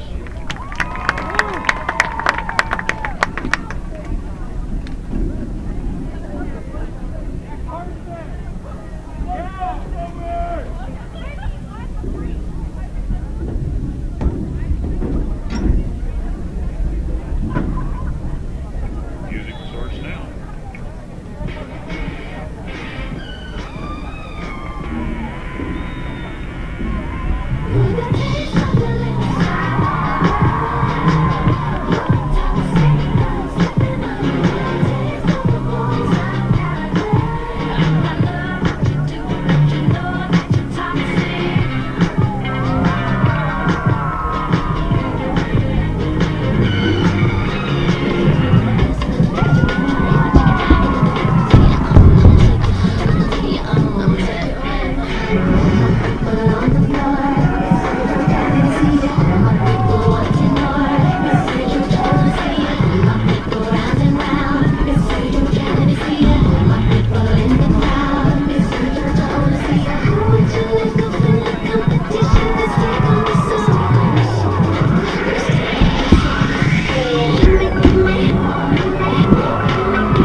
All right, just got done with halftime. We are looking at the final 14 seconds as we get ready to start third. Quick error that I made throughout the first, number 23 for the Crusaders, Bo Ogden. Got an interception there, so sorry about that. As we get ready. So quick recap of what has happened here in the first, if you're just joining us here. 29-0, the current score we have. It's been all Crusaders. Crusaders have had one of the best first halves they could have ever imagined to have. They've been able to do it through any means necessary, through the air, on the ground, defensively, taking advantage of every missed opportunity by the Yellow Jackets. For the Yellow Jackets on the opposite side, kind of been a little bit of Murphy's Law. Anything that can go wrong has thus far, but it's a new half. 24 minutes put on the clock. And Josh, there's still a little bit of game to be played, but thus far, if you were a coach on either side, how would you address it? Yeah, you gotta believe that the Yellow Jackets went into that halftime break with a bit of a vengeance. Coach is probably gonna try to rile them up, get some energy going. They had energy going into that ending of the second quarter where they had a couple big plays there. And they had some momentum on their side, and if they can just keep that momentum on their side as the Crusaders exit the tunnel, they can really turn it around, but they gotta get some points on the board first, and it's really, if they don't want that special teams on the field, which they've been struggling with, they're gonna have to get first downs, move the ball, and score to keep them off the field, keep the Crusaders from getting that great field position that they've had pretty much the whole game. Most definitely. So the Crusaders have exited the tunnel for the second time. Again, it was the Crusaders who made the very bold decision at the beginning of the game to start on offense. So we will see the Yellow Jackets coming out. The Yellow Jackets will be on your screen going from left to right. Crusaders from right to left. As Stone is out there making sure that the ball is perfectly ready, and now the rest of the Crusaders joining him.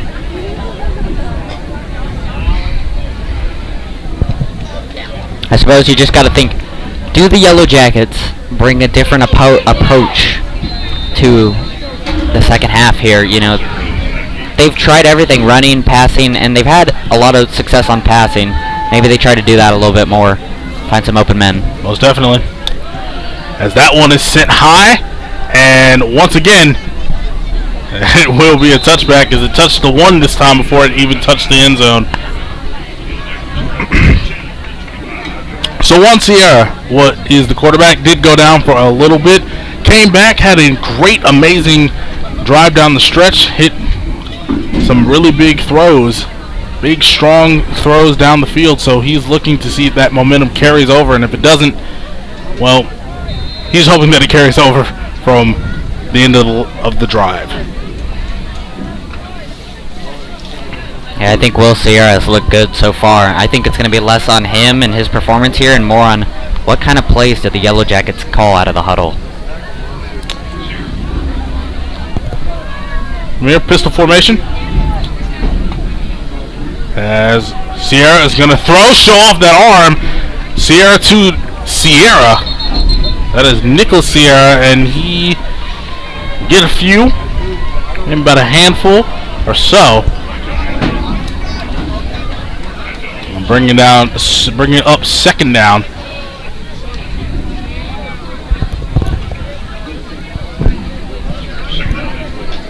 And they're going to call that 2nd and 4 now.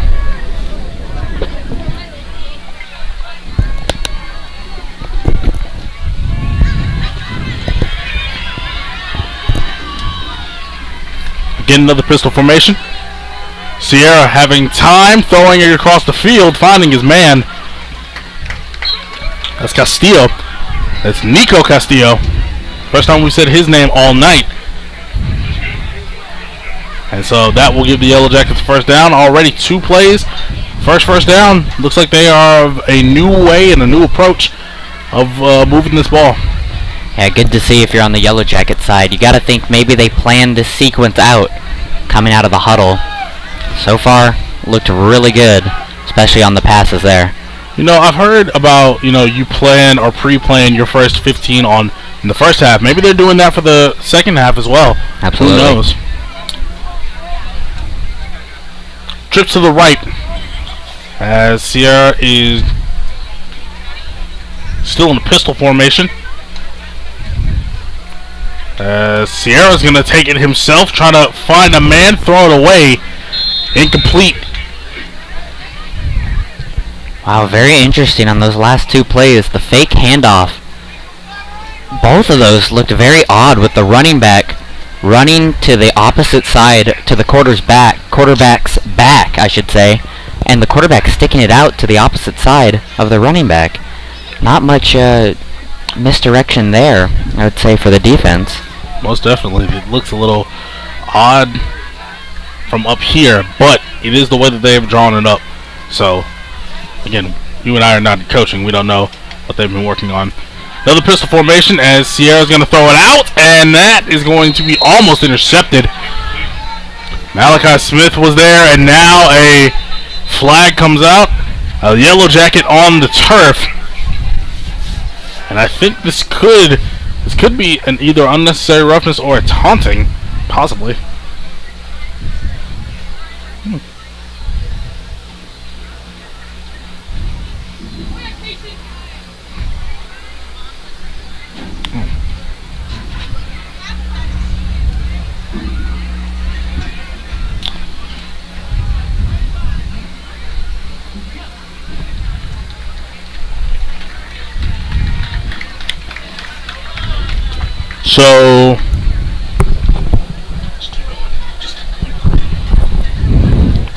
So the Yellow Jacket is up.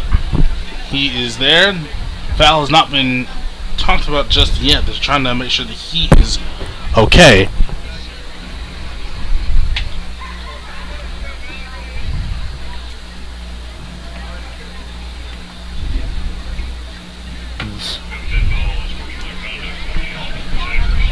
So it's an unsportsmanlike conduct on the Crusaders is for Malachi Smith.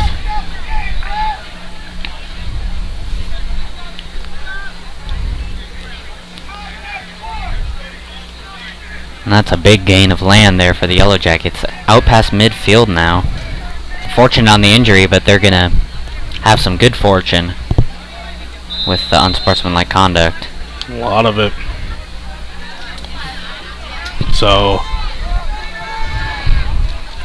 it's going to be moving.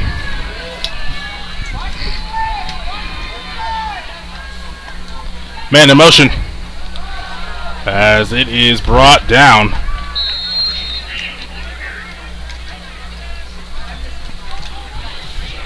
Nothing going, probably a yard if anything, as that clock is moving. Doesn't even look like it's gonna stop anytime soon, unless they maybe throw it in complete. And you talked about it. Well, we discussed it a little bit. You know, you might have some of these scripted out, but they're taking their time. They definitely do not want those Crusaders back on the field, because the Crusaders have had the ability to go on a good drive, which they did on the first drive, and to score quickly, which they did last time they had the ball. Good throw out. A good quick hit as it will be brought down. So Christian Trevino, the one who makes the catch right there. He will still be inbounds. So the clock is going to continue to move, as that'll be third down, about 5. Maybe 4, depending on where they spot it. So it's going to be about third down to 4. St. Michael's defense looks just about as sharp as they did before the half. Even with a little bit of ball movement here by the Yellow Jackets, they're still making the plays, putting up the stops. Now they're going to look to hold on third down. And that's always something you don't want, is, you know, when you've been so on fire lately, you know, you don't want to cool off. As Trevino is going to be trying to fight back, trying to get out of a scram. It was just a wave of Crusaders breaking one tackle after another. Couldn't get that last one. And that puts them there. That was a really nice move there by Sierra, but just absolutely flustered by that St. Michael's defense. They broke through the line quick. About 4 or 5 men in the backfield there trying to take him down. And they have been absolutely immaculate just working the way that they have. This defense has been sharp as attack.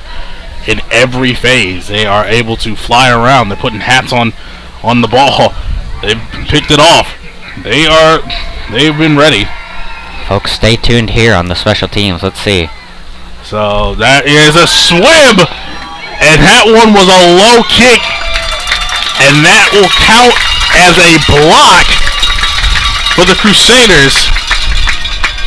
So Ishmael Moreno, who has been struggling. I think the issue was that he kicked it a little low. I think it came off his foot wrong, is the thing.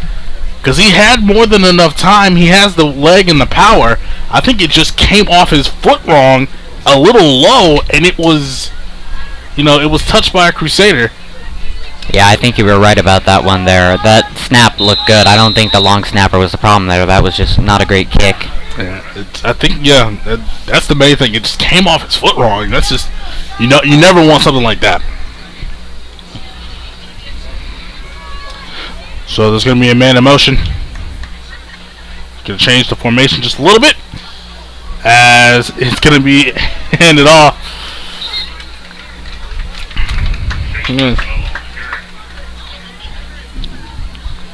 Well, Mathabella is the one who ran that.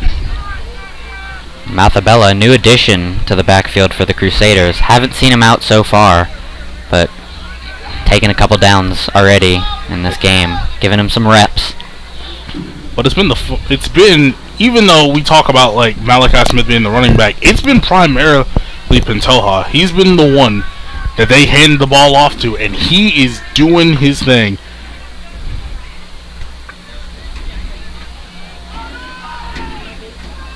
So Casey Mathabella is the man in the backfield, as they are gonna go on the delayed.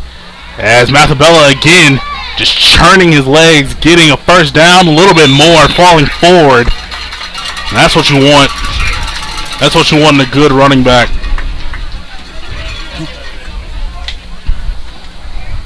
Yeah, that was a really nice stiff arm there by Mathabella. Some real experience look there by the sophomore. That's something you should always just like when you have a sophomore that you're proud of, that you know that can do it, is kind of one of the leaders of your team, because you have a sophomore that is such a good, proud leader. You have that for like 3 years, so. Yeah, if he can prove to be a good asset, he can be a strong part of this team for years to come, as they say. Most definitely.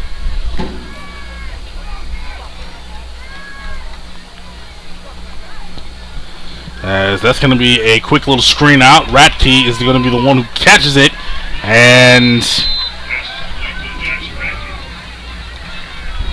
again making moves and maneuvers. So they're kind of using these short little intricate passes when they get closer to the red zone.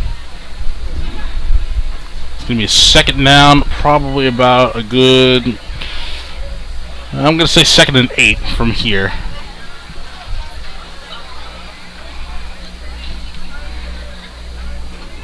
Radke, the junior, had a pretty good game out last time. 3 receptions for 55 yards and a touchdown. Done good as well this game. It's been good thus far. Already inside 5 minutes. And this is only the second drive by in the quarter, as a penalty delay a game by the Crusaders. You don't see that often. Haven't seen that all day. They have been sharp on all 3 phases. Yeah, it's been a while since I've seen a delay of game penalty in one of these games. They got that big clock over there behind the field goal. Make sure nobody accidentally does that. This time, Kruger just lost track of time. Yeah, but I haven't seen the clock on either side really show. Oh, has it not been running? It's been a 0 for as long as I can remember. Oh, wow, maybe not then. So, have to think about it. Yeah, no fault then. There. Man in motion. That is Malachi Smith in motion, as they are looking for Mathabella.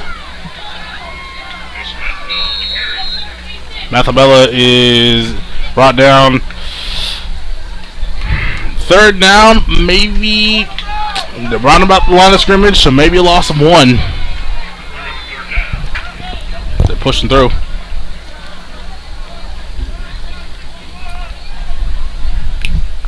Oops.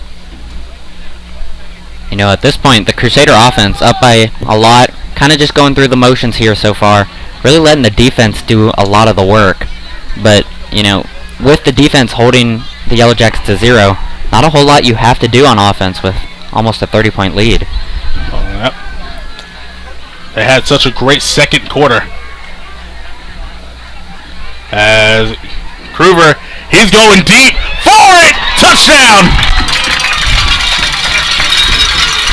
Bo Ogden. And he gets a amazing catch. He burned his, that's amazing. He beat his receiver, or he beat his defender, pardon me. An easy touchdown. Yeah, that certainly wasn't going through the motions there. That was a great pass by Kruger to freshman Bo Ogden, who, another one who could shine on this team for a long time. Already 2 interceptions in this game, and then that big touchdown pass there. You know, that could be a hat trick of some sort. 2 picks and a touchdown, that's a good day. Certainly helping this Crusader team, by all means. So Stone is getting ready to line up for the extra point. And that is good. So 36-0. As Yellow Jackets are now going to come back onto the field for their offensive possession.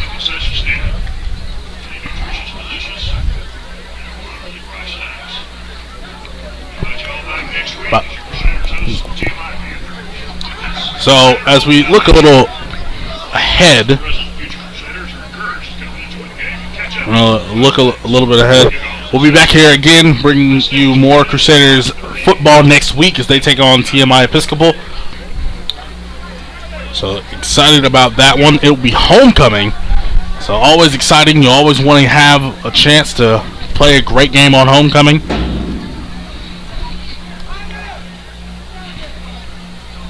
Then the next week they will take on Hyde Park on the road.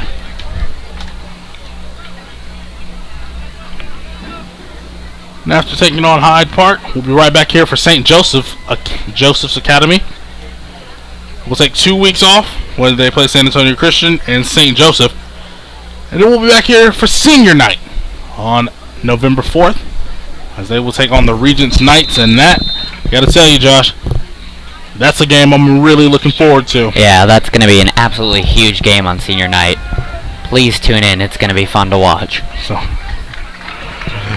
alright, so a touchback for the Yellow Jackets. As for the Yellow Jackets, their next games will be next week at Hyde Park. Then they'll see TMI Episcopal on the 8th of October. Then St. Joseph's, Regents, St. Joseph Academy, and then they'll finish with San Antonio Christian as well. So, good division of games as Sierra is going to come out.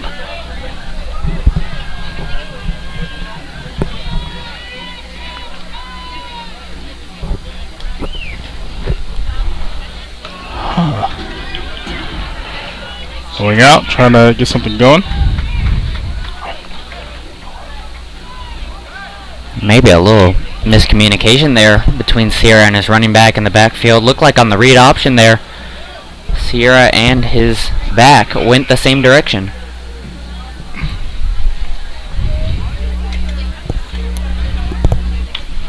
Most definitely. Just trying to find something that works here, trying to get some points on the board.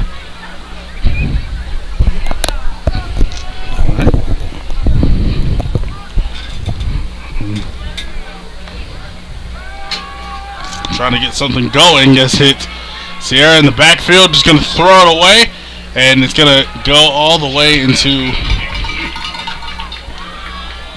Just going to go all the way into the realm of the sideline. It looks like Sierra is down again. That was a really nice play by him. I mean, you don't think about it much, but getting rid of that ball with pressure, trying not to take that huge chunk of yards, and then he got that all the way to the sideline. I was very impressed there by how far that ball went, but fortunately injured on the play. Most definitely.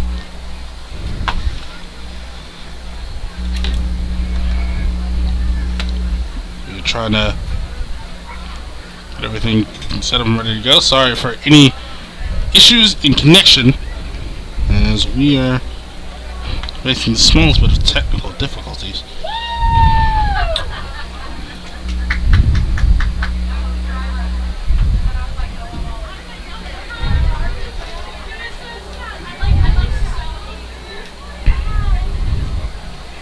With time kind of going.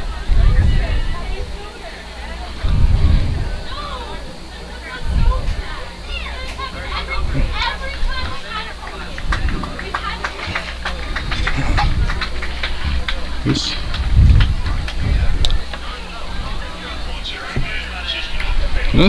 Thank you all for just tuning in. Good, a little under 2.5 minutes to go.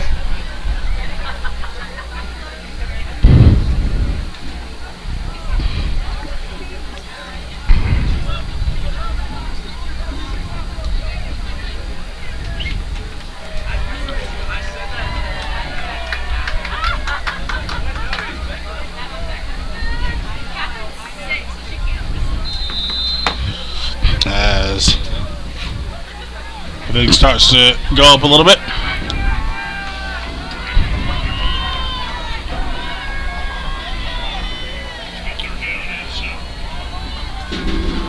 So Borrego is going to be the quarterback once again, as it is a handoff to the side and brought down immediately after that. Looks like that was Robin Haynes, as Haynes gets a little bit. Fourth down is going to come up, and unfortunately they're going to have to punt again. But I don't see Moreno coming out on the sidelines, so I think the Yellow Jackets are going to go for it. Yeah, if I was the Yellow Jackets right now, I would not be punting the ball anymore. They're just going to have to work on it in practice and see what they can do. Maybe have a big play, get a first down, rather than pretty much the inevitable turnover on the punt team. Yep.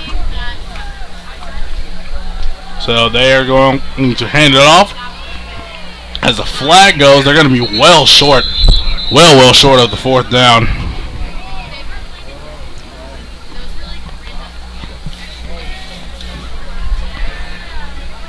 And so, pending what the penalty is, it's going to be offsides on the defense.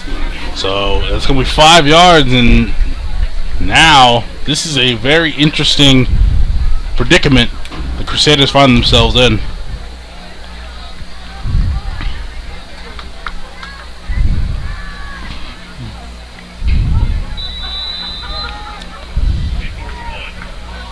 So now it is 4th and 1 officially. And with it being 4th and 1, they will still go for it.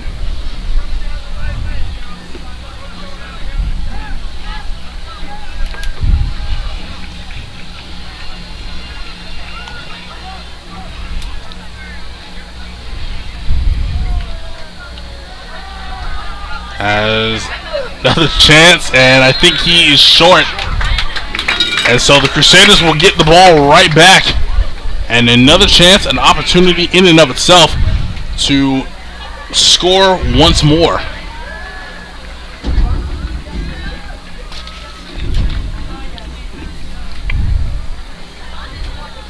So we are looking at the final, just over 30 seconds left to go.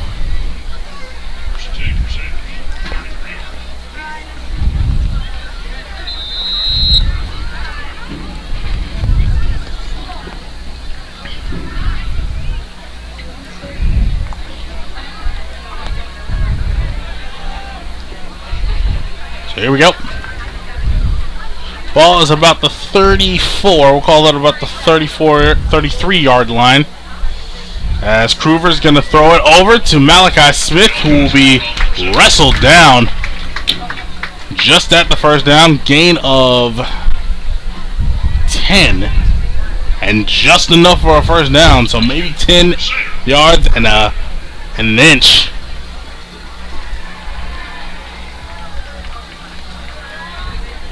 As the clock is still winding, getting down inside, and I don't think that they will get another play off before they have to switch sides, and they don't.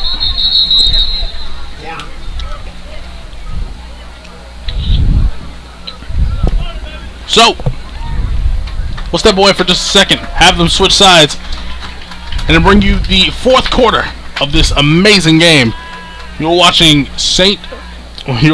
Michael's Crusaders football here on Vype Live. Back in 30 seconds.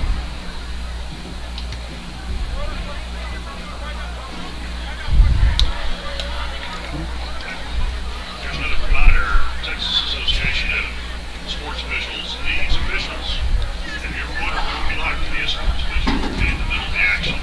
Well, game, ensuring games are played fairly and safe. Texas Association of Sports Officials, they keep it happen for you. Alright, we're back now as we are here in the fourth quarter. Finally in the fourth quarter. Again, 36-0. not the final score, the current score. It's been a long day. 36-0 the current score, as the Crusaders once again knocking on the door. Just got a first down from Malachi Smith going over the middle, 10 yards, and they are now looking to add on to more of that lead.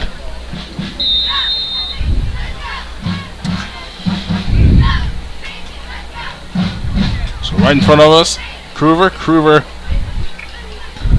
It looks like Pantoja. And that is Pantoja in the backfield. A little bit of the I formation, or pistol formation rather. So close to an offside, as Kruver's going to throw it across the field, but it's going to be thrown, battered away. Malachi Smith was the intended receiver. That will bring up second down.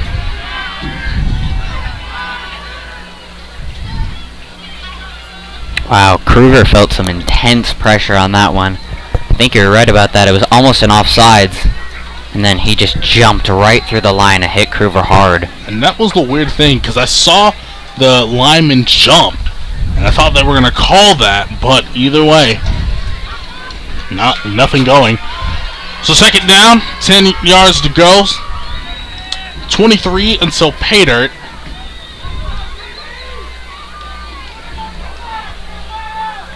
As Kruger is just waiting, trying to make sure everybody's ready. Calls for the ball as it gets Pantoja. Pantoja inside, first down, a little more, and he is stopped just short of the goal line. And it looked like Pantoja was going to punch his ticket once again. So first and goal from the 1. And once again, the Crusaders knocking on the door, looking to score. As it's going to be Pantoja, who is short. He lost a couple of yards. You know what I'd like to see? Give it to Malachi Smith. Give him a hat trick. Throw it to Ogden. Let him get another chance at the ball. Absolutely. Be very cool to see a pass and play right here on the goal line. I don't think that was a very good blocking there by the Crusader line. Kind of let the defense right through and swallowed up Pantoja. Usually you see a goal line formation where they'll hold him real tight and have the receivers in on the linemen trying to stop him from getting through. So another handoff, and there's going to be a rollout pass as Kruger is sacked in the backfield.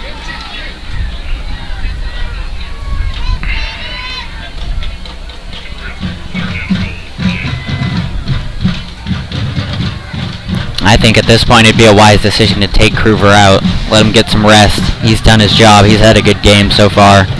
No point in having your star QB get injured at this point after he took a big hit there. Would hate to see that with such a big lead.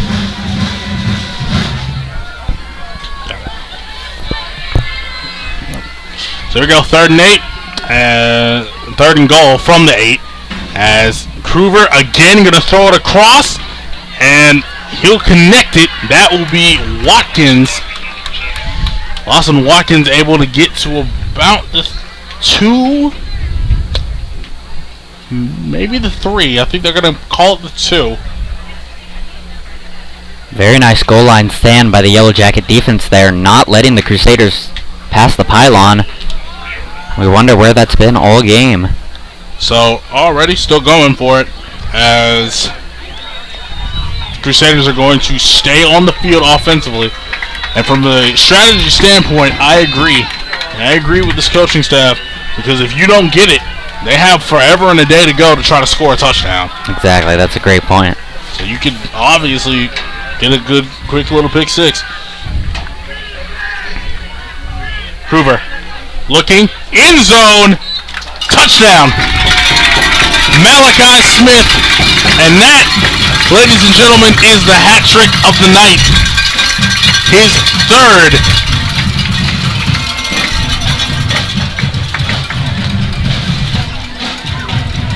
Oops.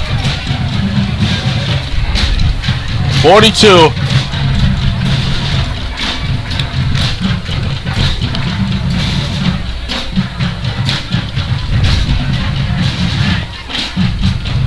Looking absolutely stacked and amazing here.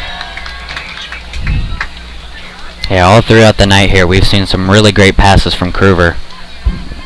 He has improved a ton from last game. Oh, as the ball is out, as trying to get something going, gonna throw it in the end zone, and that's gonna be incomplete. So much happened on that. Why Malachi Smith muffed it just a little bit, and by muffing it, able to get something going through it. As once again, St. Michael's, the cheerleaders will run with the flags, 42-0. It has been all Crusaders all night long. They have been great in all the phases. We've been gushing about them all night, and for St. Anthony's, it's just been. Honestly, it's been one of those games that you kind of forget. You have a couple of highlights here and there, but that's all you get, really. Yeah, not really the performance that St. Anthony's wants in district play, but still a very reasonable record at 500. Looking to improve on next week and get back to old habits of winning. So Sona's going to be there. There's about 8 minutes and change before anything. Some of the stands are no, at least from where we're sitting, the fans directly in front of us. A lot of them are gone, but student section is still here and popping. A lot of the parents are still here, waiting and watching.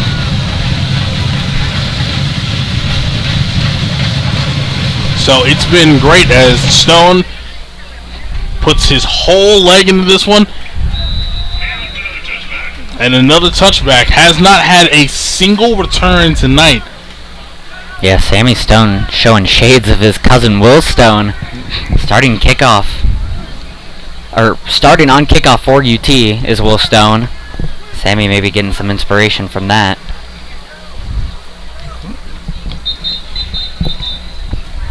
A whistle is blown. As I don't know what's going on, but thus far, whistle is blown. I think timeout might have been taken.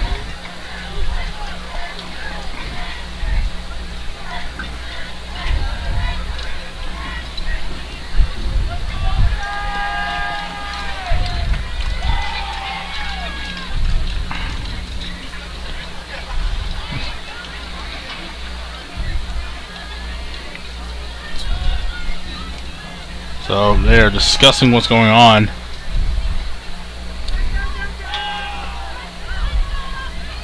That was very interesting. Main referee came running into the, side referee came running into the main official. Main official looked a little confused.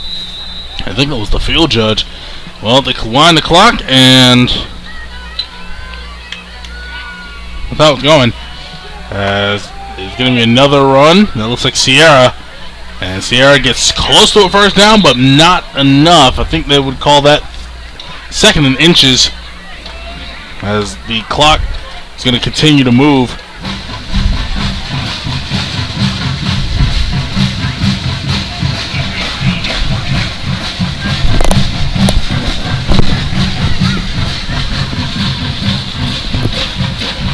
So again, second down. Oh no, they're giving him a forward progression, so it'll be first down. So first down to 10 for the Yellow Jackets, on their way to try to get something going. As Sierra has it, ball's tipped up in the air, and that looks like it was caught. I think it was. So it is caught by a Yellow Jacket. There was a wave, a huge sea of Crusaders. And any one of them could have just put their hand on it and intercepted it, but it falls right into the hand of a Yellow Jacket. And that becomes another first down.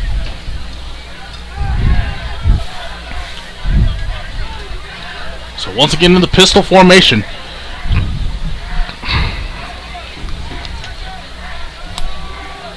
Good move out. Sierra using his legs and gonna step out of bounds close to a first down, but it might be the third consecutive first down. And it is. Throughout this game, we've seen little bits of what this Yellow Jacket offense could possibly do.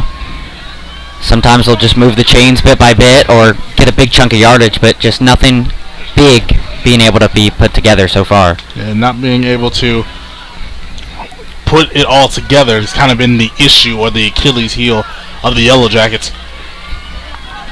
Or if you want to make a joke about it, the Achilles wing.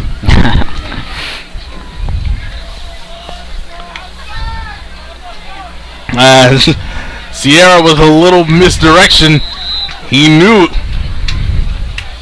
He could feel it. That was Garcia. Will Garcia came right up in that A-gap and almost blew up the play, but Sierra with that high IQ that we've seen all night, able to just move it around. Yeah, that was a nice play by Garcia breaking through the line there, but almost looked confused even after the quarterback had ran off. Still thought the ball was with the running back for a minute there. Very nice misdirection, for sure. Well, gonna throw it out. That hit. Oh my goodness. It was in the hands of Trevino, or at least grazed the fingertips of him, and that is an incomplete pass, as the clock will be unmerciful and continue to run.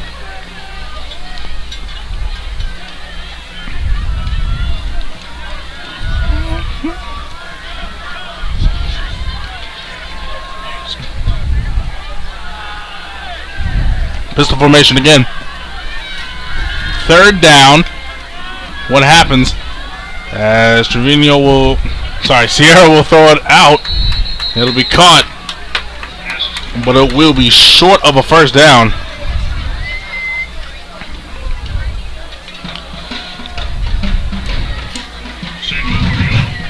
The Yellow Jackets just kind of burning clock here with the small plays. I'd say it'd be the time to take a shot downfield, but haven't seen much of that, especially on this drive. Yeah, that's Gardola. Gardola is short by at least 5 yards. So they'll once again go for it. Fourth down. As again, the clock is not going to stop at any point except for maybe at a turnover. As Sierra is going to try to get it with misdirection. Still pushing. And that actually looked like he might have got there.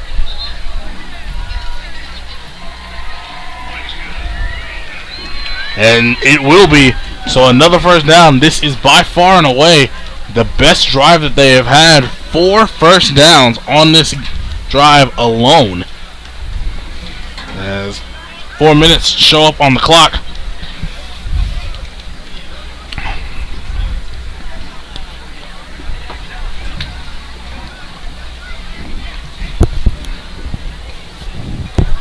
You know, I think it'd be a good sign here from the Yellow Jackets if they can just punch it in here. Keep driving down the field, score a touchdown, not get shut out, even with the little bit of time they have, even if it wouldn't matter. I think it'd be a very good motion from them. You're at least trying to get something really, really big for Hyde Park next week, so you want to carry that over. Yeah, that'll be a tough opponent. As that will be just a little draw play. Go right up the middle. Gain of about, I want to say about 2, maybe 3.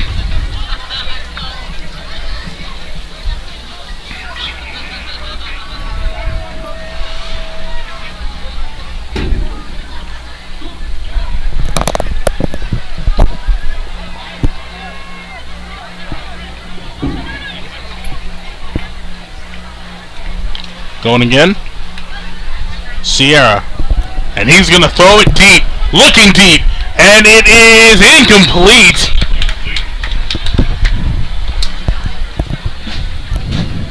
He had a man. And honestly, his man had a full stride ahead of his defender.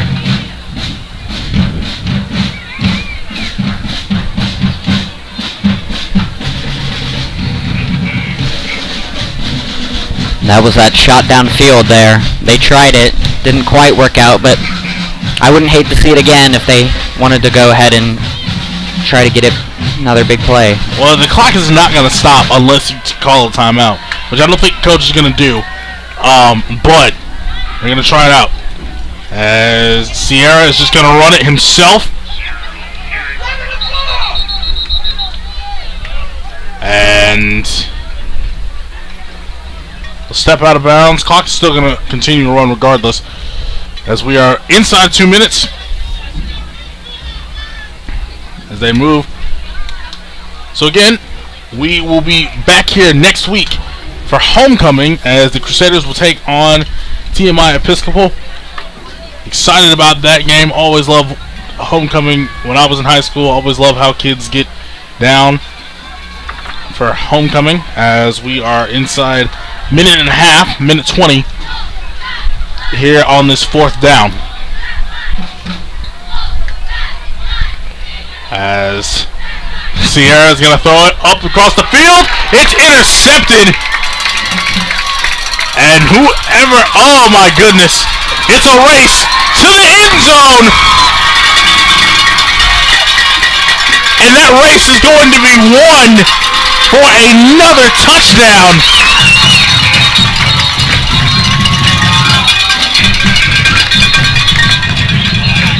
Cole Wynn. As there's a flag on the field, some laundry on the field, as Cole Wynn went essentially coast to coast and outmaneuvered everyone.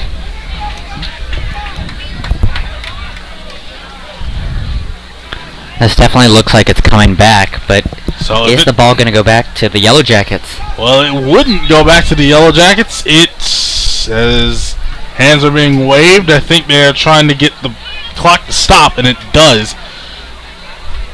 So that clock continued to roll, and even when they were trying to get everybody back onto the field, trying to figure out what was going on, that clock continued to run, so it's at 14 seconds.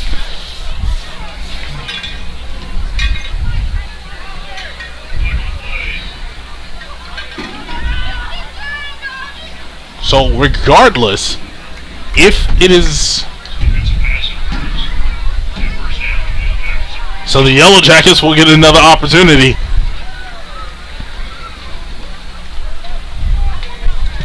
So that amazing pick six that we just watched will come back, unfortunately. A lot of effort spent for nothing there, unfortunately, on that play. You know, reminds me a lot of a big kickoff return you see in the NFL, and then there's a block in the back, and he needs the air tank after that run, but then he has to go all the way back, didn't even count.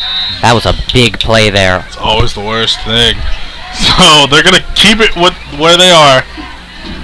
14 seconds left still on the clock. And Sierra's going to go, and that is going to be incomplete. Not going to matter anyway. Not going to get another shot off unless...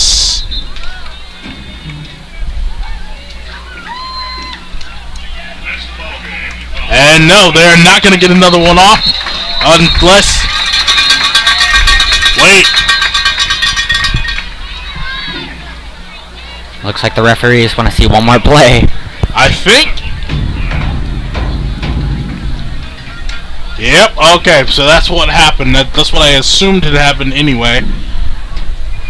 So for those of you who are just watching, the Yellow Jackets called a timeout, so there will be one more play in this ball game. One more. I actually respect that call a lot by the Yellow Jackets sideline, trying to score some points here, I think. Otherwise, I can't imagine any other reason to stop the clock there. Yep, they really want it. They don't want to get shut out. And honestly, I respect that. They don't want to get shut out. They want to have some good momentum for when they're going, for when they go against Hyde Park. So here we go. Final play of the game. As it will just end in a sack for the Crusaders, and that is going to seal the deal. FINAL for the Crusaders, as they will cruise to a 42-0 win here in their first game in 14 days.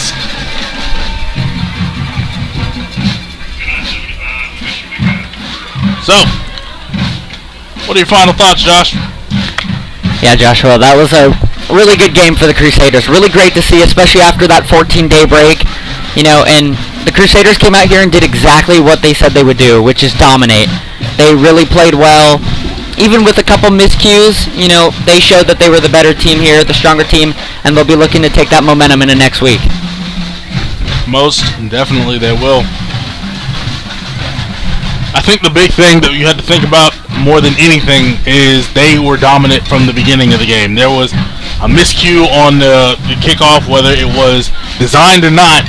They got that. They were not punked early, and from then, they were always on it. So no matter what, they did it via the air. No matter what, they were a complete team. It was a complete team effort. So really, really good. Malachi Smith, if I had to give anybody a, you know, player of the game, Malachi Smith for the hat trick. So as we said, tune in tomorrow as Southwestern on Vype, Southwestern football, always every Saturday. Going to be enjoyable. Merle and TJ will have you on the call.